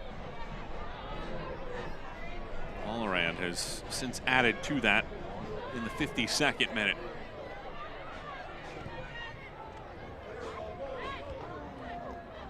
The ball bangs a couple heads. Nasello takes over, Nacello charges through the middle of the field, hooks this ball around the defense. Edmonds latches on, and her pass bounces off of a defender, and now Listro retreats to recover. Good thing for Tampa Bay is that they love to possess the ball, and so in moments like this where Spokane is playing a little bit more defensive, they're not necessarily worried about going on the offensive attack. I think it bodes well for Tampa because they can work and create. Here's Natasha Flint. Flint shoots, beats the keeper. Flint ties it up at 2 with a clinical finish inside of the box. They can play possession and then do exactly what they did there, find the back of the net. Impressive response from Tampa Bay to get back in this one, and that's what you get from a possession-based team. They know how to be patient and wait for that final moment. We spotlighted Natasha Flint in the early portions of this game, and this is exactly why. It's a beautiful ball up the field, just gets flicked on, and then Natasha Flint, she's a baller in her own right. She just gets a perfect touch, tucks this one past Hope Heisey. A brilliant strike and a brilliant goal that has Tampa Bay level in the second. 3 straight home matches with a goal for Flint. And after 2 unanswered from Spokane, the equalizer from Flint. And with less than 25 minutes to play, we are all level yet again at 2 apiece.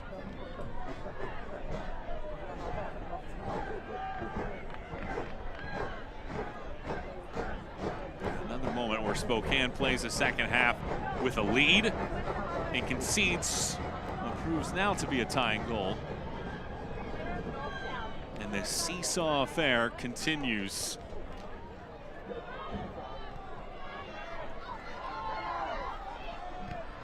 Menderes swings this ball around, and it's picked up by Heisey. Select is the official match ball supplier of the USL Super League and many elite leagues throughout Europe. Visit us.select-sport.com for the latest Select products, specials, and more. Select, the player's choice.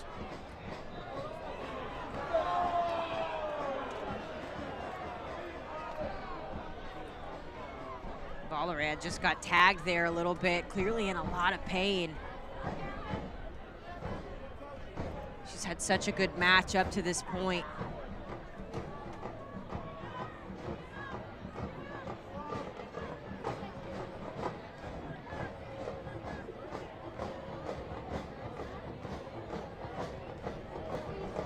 And I think she just slipped herself. I don't know that there was much contact from Tampa Bay. I think she just lost her footing, and it's one of those awkward turns of the ankle. Something to keep our eye on, especially because she's been so effective coming up from that right back position.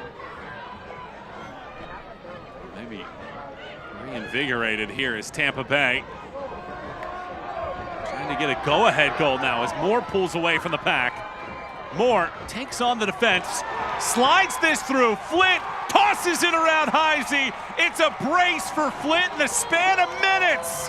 Tampa Bay out in front, 3-2.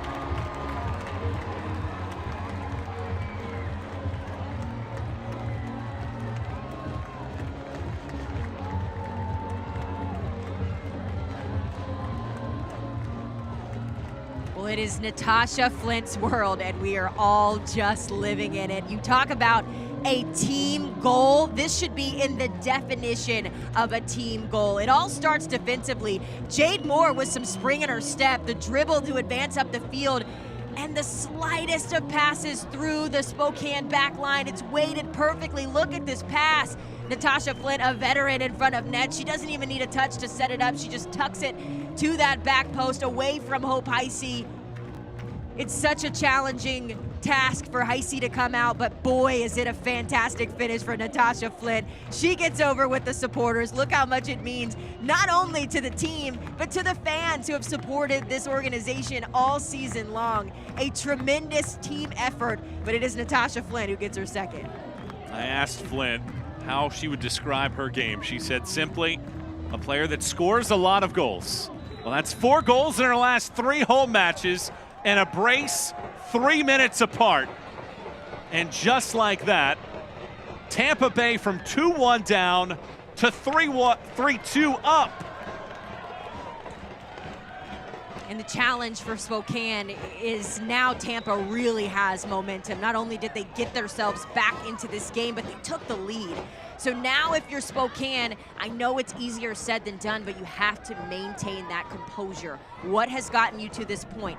Capitalizing on set pieces. And so for them, maintaining that same level of composure, you're still in this game with 20 minutes left on the clock, but they have to settle in and have to have that sense of urgency as this clock continues to tick. Spokane makes a couple changes as well after the goal. Molly Rouse and Natalie Vigiano come in. Murray and Weinert are the two that come out.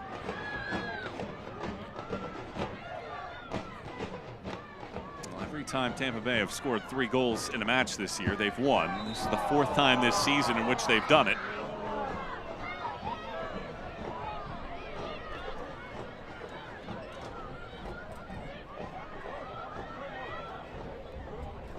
First half of the season comes to an end with this type of goal scoring showcase by these two teams. It is quite the prelude to half number 2 of the inaugural USL Super League season.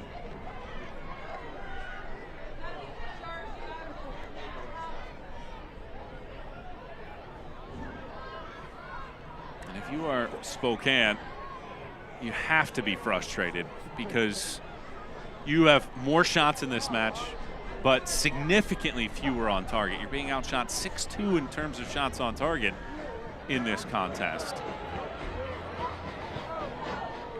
In a game in which it looked like you had seized the moment, you had taken the advantage, you had the lead on the road, having not won a road match so far this year. 2 losses, 4 draws. You now have 20 more minutes to try to get something out of this road affair here in the state of Florida. And for Jo Johnson, you know, she told us she's looking for that next player to step up and make a name for themselves, provide some kind of support. I think Jaskinek has the potential to be that player, at least offensively, but there's some finishing issues, some timing issues that I think she's still working towards. Marley Canales is another player who I think has a lot of potential to be a game changer. But as a coach, it's a dance, right? Because you can only do what your players do on the field, and you can only encourage them to do so much. At some point, someone on the pitch is going to have to take control and say, I'm going to be the player that steps up and helps out. And right now, in the dying minutes of the final match of the fall season, if I'm Jo Johnson, that's what I'm looking for. I'm looking for the impact player to make a difference. Both coaches echo the fact that after this game, it's going to be a long break for all of the players involved. A week or 2 off, start getting them back into form after that point. And both coaches even talking about the fact that some of these players have played a collegiate season, maybe played overseas, maybe played a different kind of campaign within the NWSL than right here. Some have gone 2 years without a break of any kind. And that's what these players will get after this, a break. And the question will it be a joyous break or will it be one of frustration? Speaking of frustration, Nicello thought she should have picked up a foul there. And it's interesting, too, watching how she plays. Schulte Brown told us that she's actually a very speedy player, and we've seen her, you know, on the ball and her dribbling ability. But what she's looking for more is that speed in the space and how she's being able to create and make something happen in those open channels. And so as the game has gone by, I've seen her use the burners a little bit, showing off there. She is quite speedy and quite good on the ball when it comes to dribbling at pace. The fans have been re-energized as well.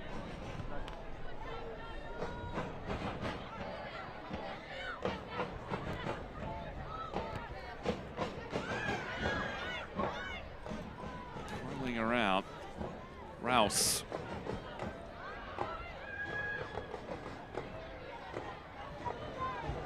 Rouse has been well traveled, most recently in Sunderland after time in Germany. Dodges one defender, slides it over. Almer weaves it out wide. tracking it down, Vigiano, but not before it went out of play for a goal kick. Well, when you look at the travel challenges, and we've talked about it a little bit beforehand, but now looking into the future for Spokane, Jo Johnson was open to it. She said, I haven't really talked to anybody about it because it is such a unique situation. Now, certainly when you look at the reshaping of collegiate sports with the ACC and the Big Ten now, you do have some of those teams making that cross-country trek at times, but she also talked about reading articles, trying to understand the science of it. Is it better to maybe go a day later and not upset that sleep cycle as much? There's a lot of conversations that group has to have that don't even include the X's and O's of the sport. And I love that she said, you know, I'm not trying to make excuses for our team. Like, this is what we signed up for. This is what we're expected to do, so we'll do it. But it is important to recognize that they are at a disadvantage. They are the only team that is on the West Coast, so travel in itself is always going to be difficult. But again, too, just sorting through some of those things, trying to figure out where they're going to train once they do decide to get there. You know, is there delays in their flight? You know, are they hung up somewhere in the Midwest on a connecting flight and can't get to their game? And so I am interested just to see what the fall break looks like that for them in particular and how they're able to sort of get through this adversity. She mentioned that typically the connections are through either Dallas, Seattle, Denver, and then there's a 5 or 6 hour flight after that to get to the next location. But she was very complimentary of every team throughout the league, giving them the opportunity to train where they need to, giving them a lot of the resources as well to make them feel comfortable whenever they do travel somewhere. And now thoughts moving into the second half of the year, it's not going to be as heavy as it was. They played 7 of their first 8 matches of the year at home. This is their 6th consecutive road match. It is going to be a little more balanced come half number 2 of this inaugural Super League year.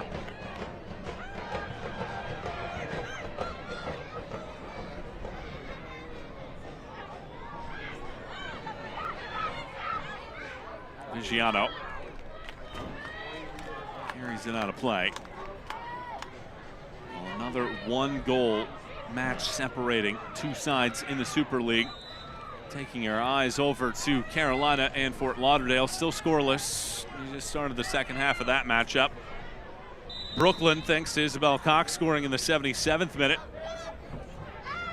making it 6 consecutive wins, upending Dallas at the Cotton Bowl for the first time this year. The Trinity lose.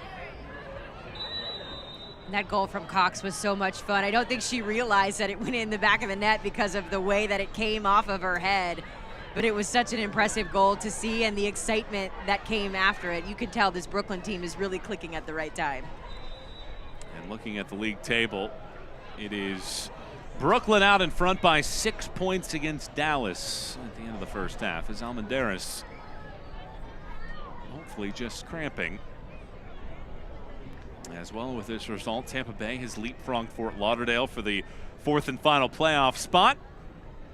And Spokane tied with Lexington for the bottom spot on the table. And Nacello as well, also down. So a couple players down. And this is a Tampa Bay side that is pretty constricted within their overall player availability. They have not made a change so far tonight. They don't go that deep into the bench. And the team that had some internationals have to join the group later in the year, trying to get that cohesion back together.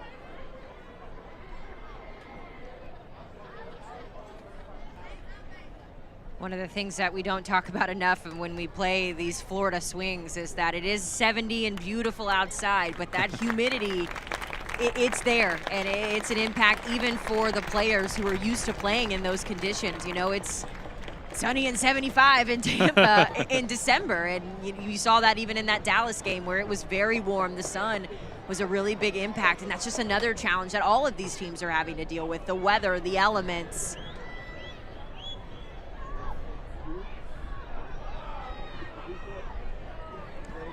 Good to see that. Nacello's feeling good, though, in good spirits on the sideline here.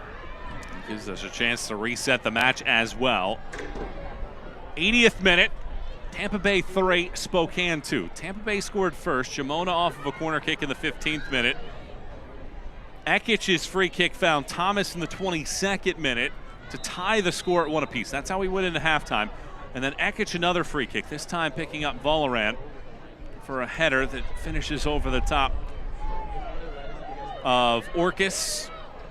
And it was 2-1 Spokane after an hour of play. And then Natasha Flint took over. Flo Nielsen with a great pass off of her head to Flint. Flint finishes, and then Moore pulls away from defenders, picks out Flint. Flint scores 3 minutes apart, and it is 3-2. Tampa Bay out in front. And I know it wasn't the sexiest goal in terms of the flash and the style points, but boy, that third goal from Tampa Bay, it should be in contention for goal of the year. Just the way that they started from the back, they built through the middle. It was just beautiful, brilliant soccer. Ashley Clark is going to replace Nasello, who can't go any further in this match after picking up that last knock. So it's Clark, the 31-year-old from Cary, North Carolina, that trots onto the field, has a goal and 2 assists this year.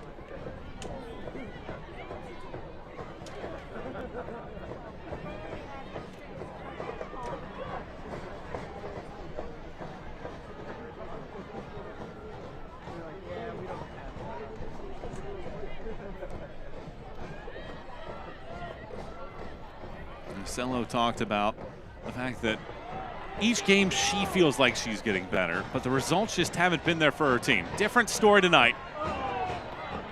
Flint has to work wide after being in the middle of the park. Flint dodges, dances, glides it. Almendares pokes it to the back post over the top of Clark. Listro collects a second chance. And now cleared up to midfield.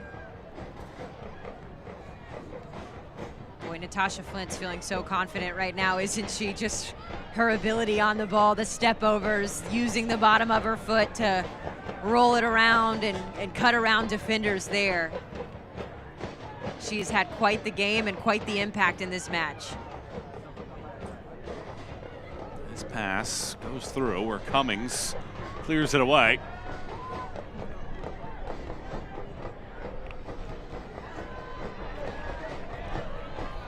Flo Nielsen takes over.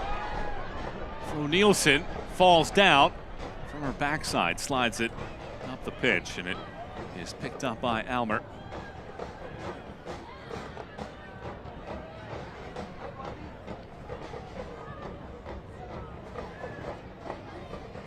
Direct pass here over the top of everybody. Stouty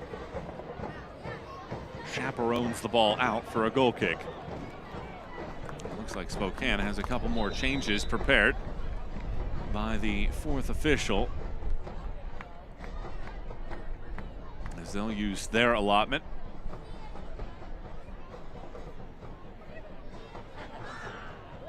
So Alyssa Bourgeois comes in and replaces Valorant. The other change is Ukekel coming in for Jaskinek. And here's the goal from Valorant. It's a great header and a great pass from Ekic. And it was in a big moment as well, too. Set pieces has been the name of the game for Spokane, and boy, did Valorant capitalize on that one. Just perfect redirection into the back of the net.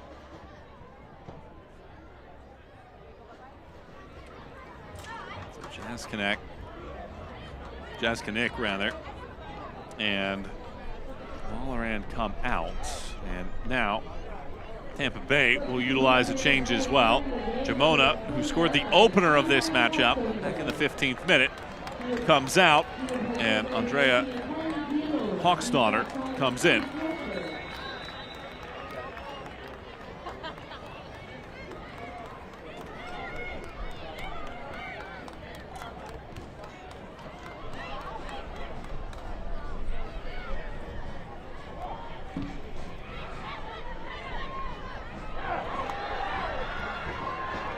This ball ends up angled wide. Izzy quickly to it. And now maybe a sense of urgency from Spokane, trailing by a goal in a match in which they led by a goal about 30 minutes ago.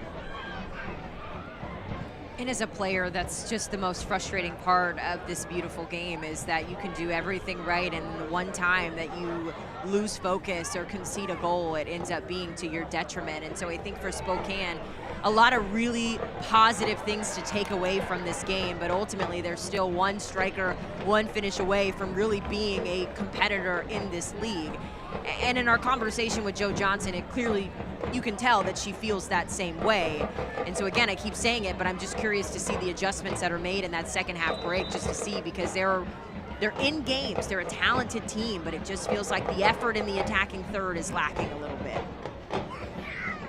It'll be an opportunity for every team to reset during that 8-week window leading up to the restart of play in February 2025 in the USL Super League.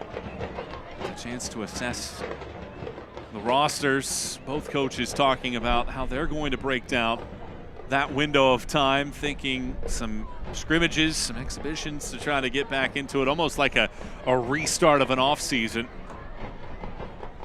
And that will perhaps be a chance for some of the players that have been on that bubble of starter or bench player to seize their moment and try to get in to that full-time roster spot as a starter.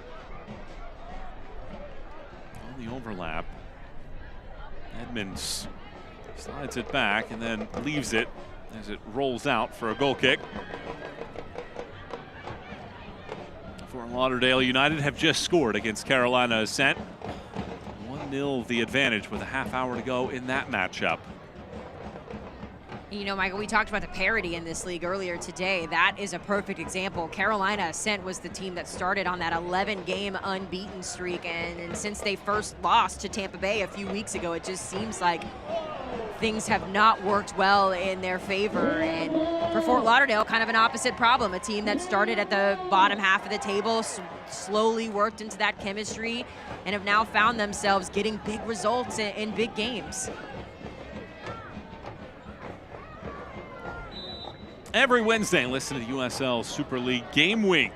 A deep dive into all things Super League with host Marion Crowder and Anna Whitty. Follow along all season on the Sirius XM app.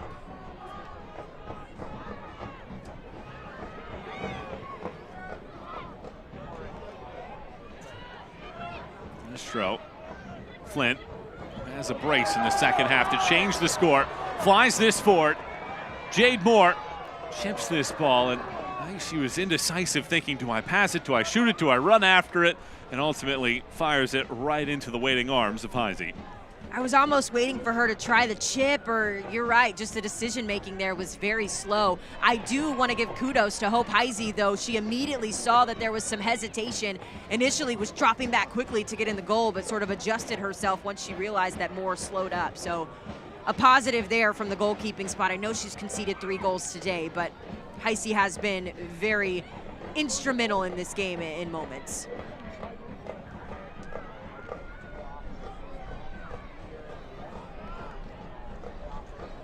Spokane have one more surge left with just a couple more minutes plus stoppage time remaining in this matchup. Each team have led by a goal. Tampa Bay, though, has done it twice, including the most recent shift. 3-2 the tally right now. Natasha Flint. Goals in the span of 3 minutes. Now 4 goals in her last 3 at home.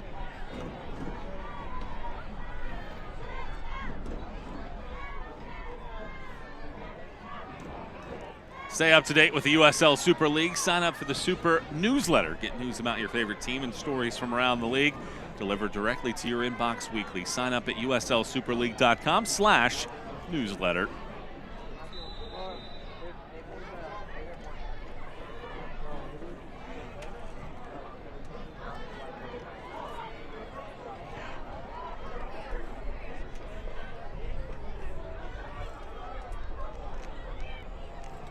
Ekich gets taken down, and it's going to lead to a yellow card as well.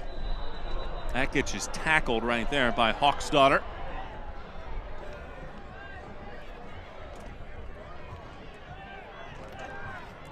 Ekich has done her part. Now a team lead 4 assists for the year with 2 more tonight. 3 goals as well to go along with that. And a challenge for Spokane over this next 8 weeks, and as this season comes to a close, it's really going to be important as well that they take care of their mental health. There's nothing more challenging than getting through a schedule where the travel has been grueling and the results haven't been what they need to be. And I'm hesitating here a little bit because we haven't seen a red card assessed all Super League. It looked like the referee there was going for the red card almost, so I had to pause for a second because that would have been a big deal. But I just think, too, that for Joe Johnson going into this break, it's going to be important to nurture these players and let them know that it's a work in progress. 6 minutes of stoppage time as this free kick blasted into the 18. Orcus does really well right there. With a great deal of anxiety around her area, she snatches it out of the sky.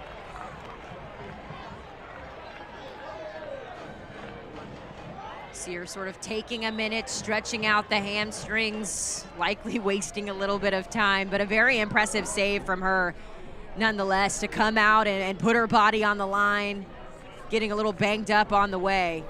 But we've seen this from a lot of the Tampa Bay players in this second half, just the cramping and trying to get stretched out in the final minutes of this half. It is warm, I mentioned it, and very humid.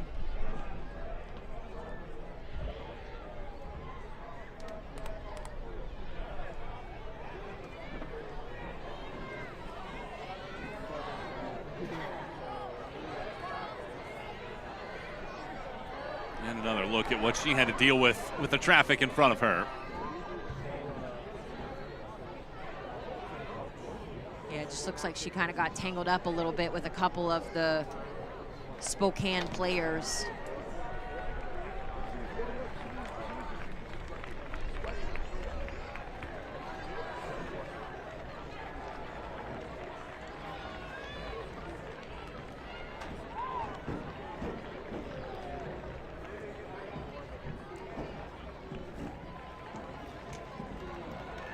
And Natasha Flint subs off, and a well-deserved break it will be. With a brace tonight, Flint now with 4 goals for the season, one of 3 players on the roster with at least 4 for the year. Riley Parker replaces Flint.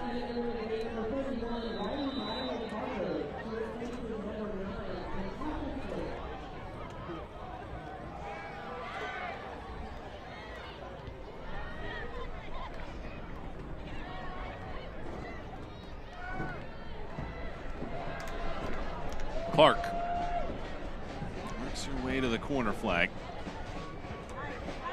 Well handled defensively, but not long enough, however. More. Tampa, something to be aware of. I know they feel like they're in the driver's seat with just about 4 minutes or so left in stoppage time, but Molly Rouse found the back of the net in stoppage time in that 2-1 loss to Fort Lauderdale last week for Spokane. So Tampa has clearly held on to that momentum since scoring that game winner from Natasha Flint, but Spokane is capable of getting back into this game. Still enough time, but the shots have been few and far between in half number 2. For Spokane, just 3 after outshooting Tampa Bay 8-6 in the first half.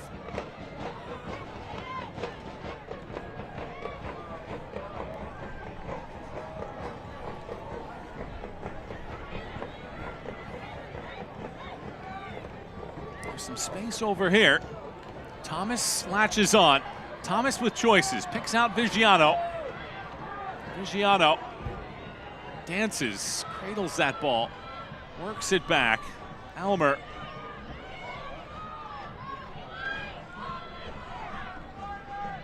And again, this is the challenge for Spokane. You want to be patient but urgent at the same time. And I know that's an oxymoron, but just waiting for the channel to open up. Vigiano slices it past a couple defenders. Ukekel was chasing after it, and Orcus again has the right answer. So calm and collected right here in front of the box. It's a good look as well.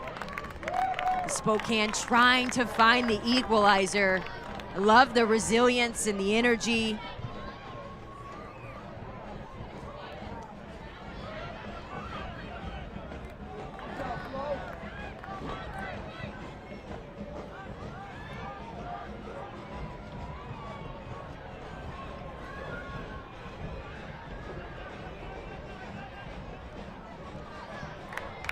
Orcus hits the deck.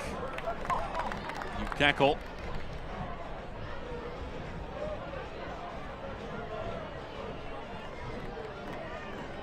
Nothing too much to this challenge. I think it is a little bit of a follow through, not intentional. Maybe a little bit of a fall there as well from Orcus.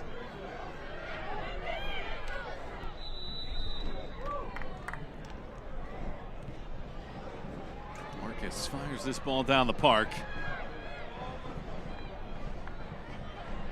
Moments away from a third consecutive home win for Tampa Bay. And a sixth consecutive winless match, and it's another booking as well.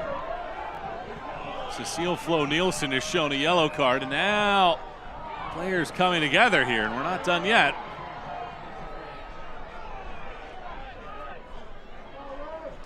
And I believe it was Edmonds that got the yellow card. She was shoved down to the ground. I know we'll get another look at this, but initially she was taken down to the ground. She stood up, and I mentioned it earlier, it's always the second person that gets tagged. She stood up and applied a shove. There's the initial foul. Edmonds is being held. She's taken to the ground. It's the retaliation, and it's always the retaliation that earns the yellow, and then things just escalate from there.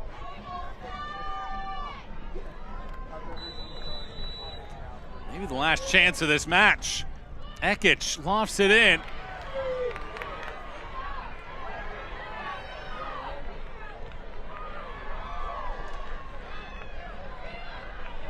Almendaris.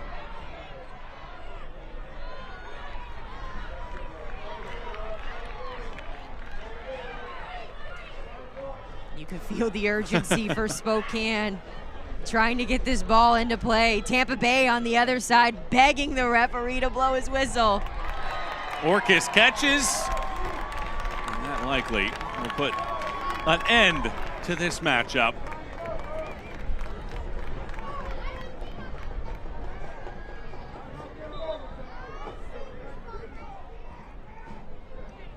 Orcus will roll the ball out. In a celebration, moments away.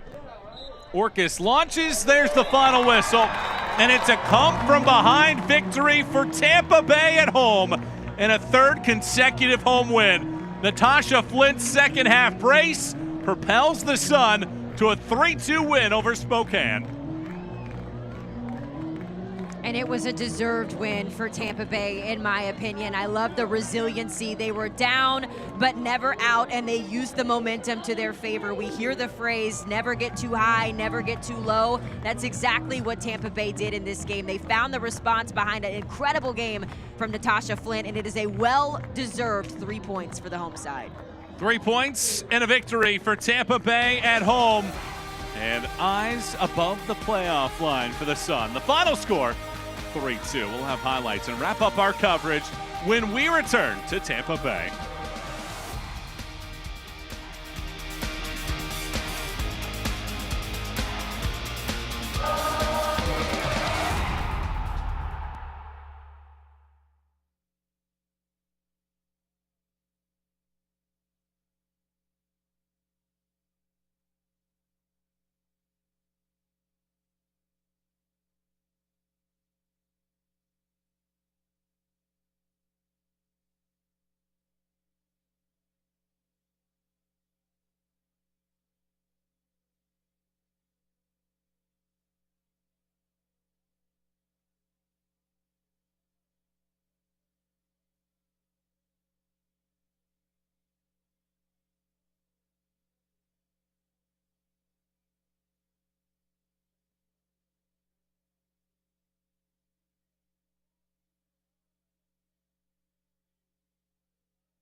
For the third consecutive home match, Tampa Bay comes away with a victory as Natasha Flint scores a brace in the second half to win this matchup for Tampa Bay in comeback fashion against Spokane. Back here at Riverfront Stadium, Michael Watrang, Haley Sutton, and our entire team with you here tonight.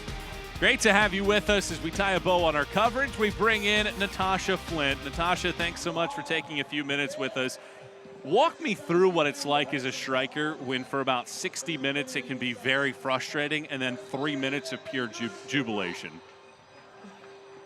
Like you said yourself in the question, it's frustrating as a striker to not get a goal before 60 minutes, but you just got to be patient and trust that you can be patient in front of goal still when it's 80th minute and he's still 90th minute. So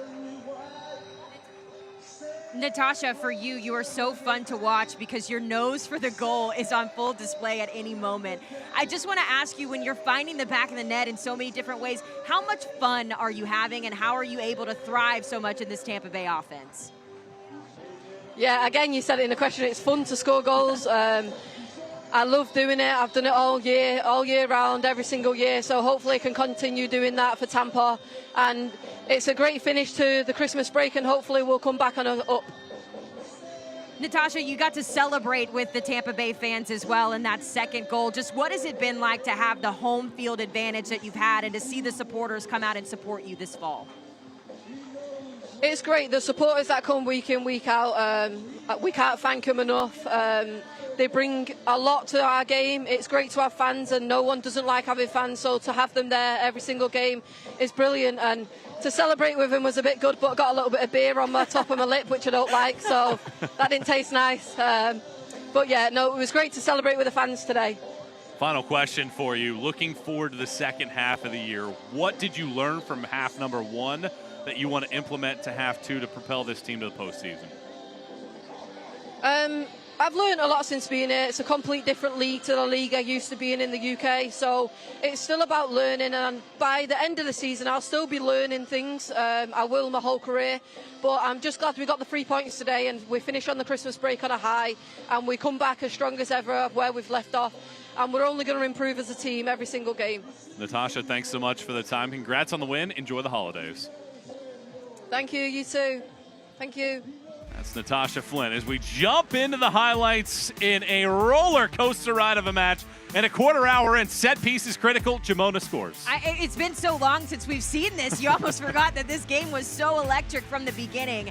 But boy, the commitment to finding the back of the net in that goal for Tampa Bay was really impressive. 7 minutes later, Ekic with a dart and Thomas finishes.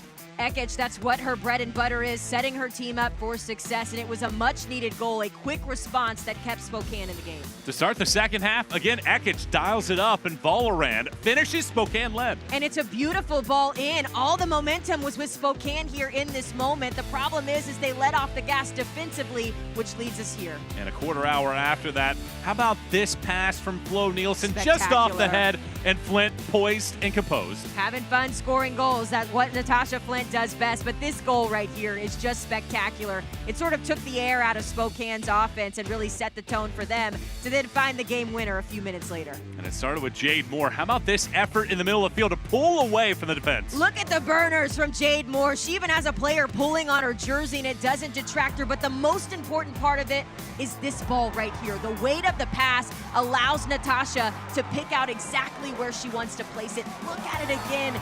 It slides just through that Spokane back line. Natasha will get the credit for the goal, but boy, the pass was just as good. Flint scores for the third straight home match, 4 goals in that time. So Spokane will be at the bottom of the table. Tampa Bay right now sits in 5th, pending that result of Fort Lauderdale and Carolina. And this is a big win for Tampa Bay. Now can they put it all together in half number 2? And I think for Denise Schulte-Brown, she'll be really happy with this result. We talked about it all game long, that Tampa Bay just hasn't been happy with their performance. But to set the tone at the end of the season and say, this is who we want to be, I'm excited if they can continue that momentum into the spring. So it's a win for Tampa Bay, and they will re-kickstart off our matchup February 8th. The spring season kicks off against Fort Lauderdale United in the second edition of the Florida Derby.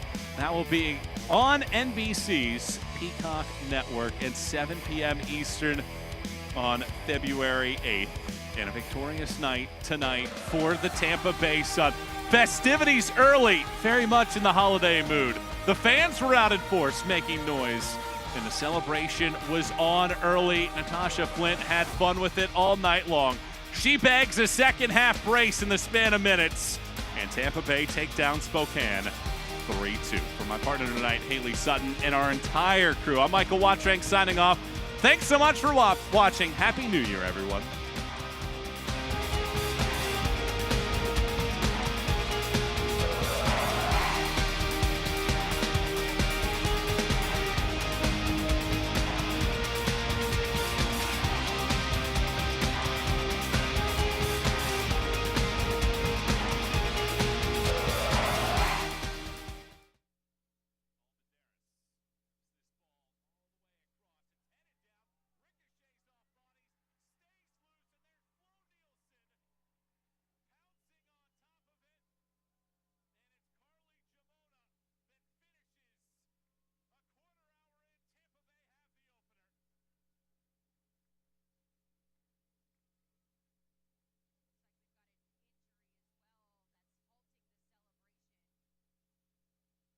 Almendares whips this ball all the way across. It's headed down, ricochets off bodies, stays loose, and there's Flo Nielsen pouncing on top of it. And it's Carly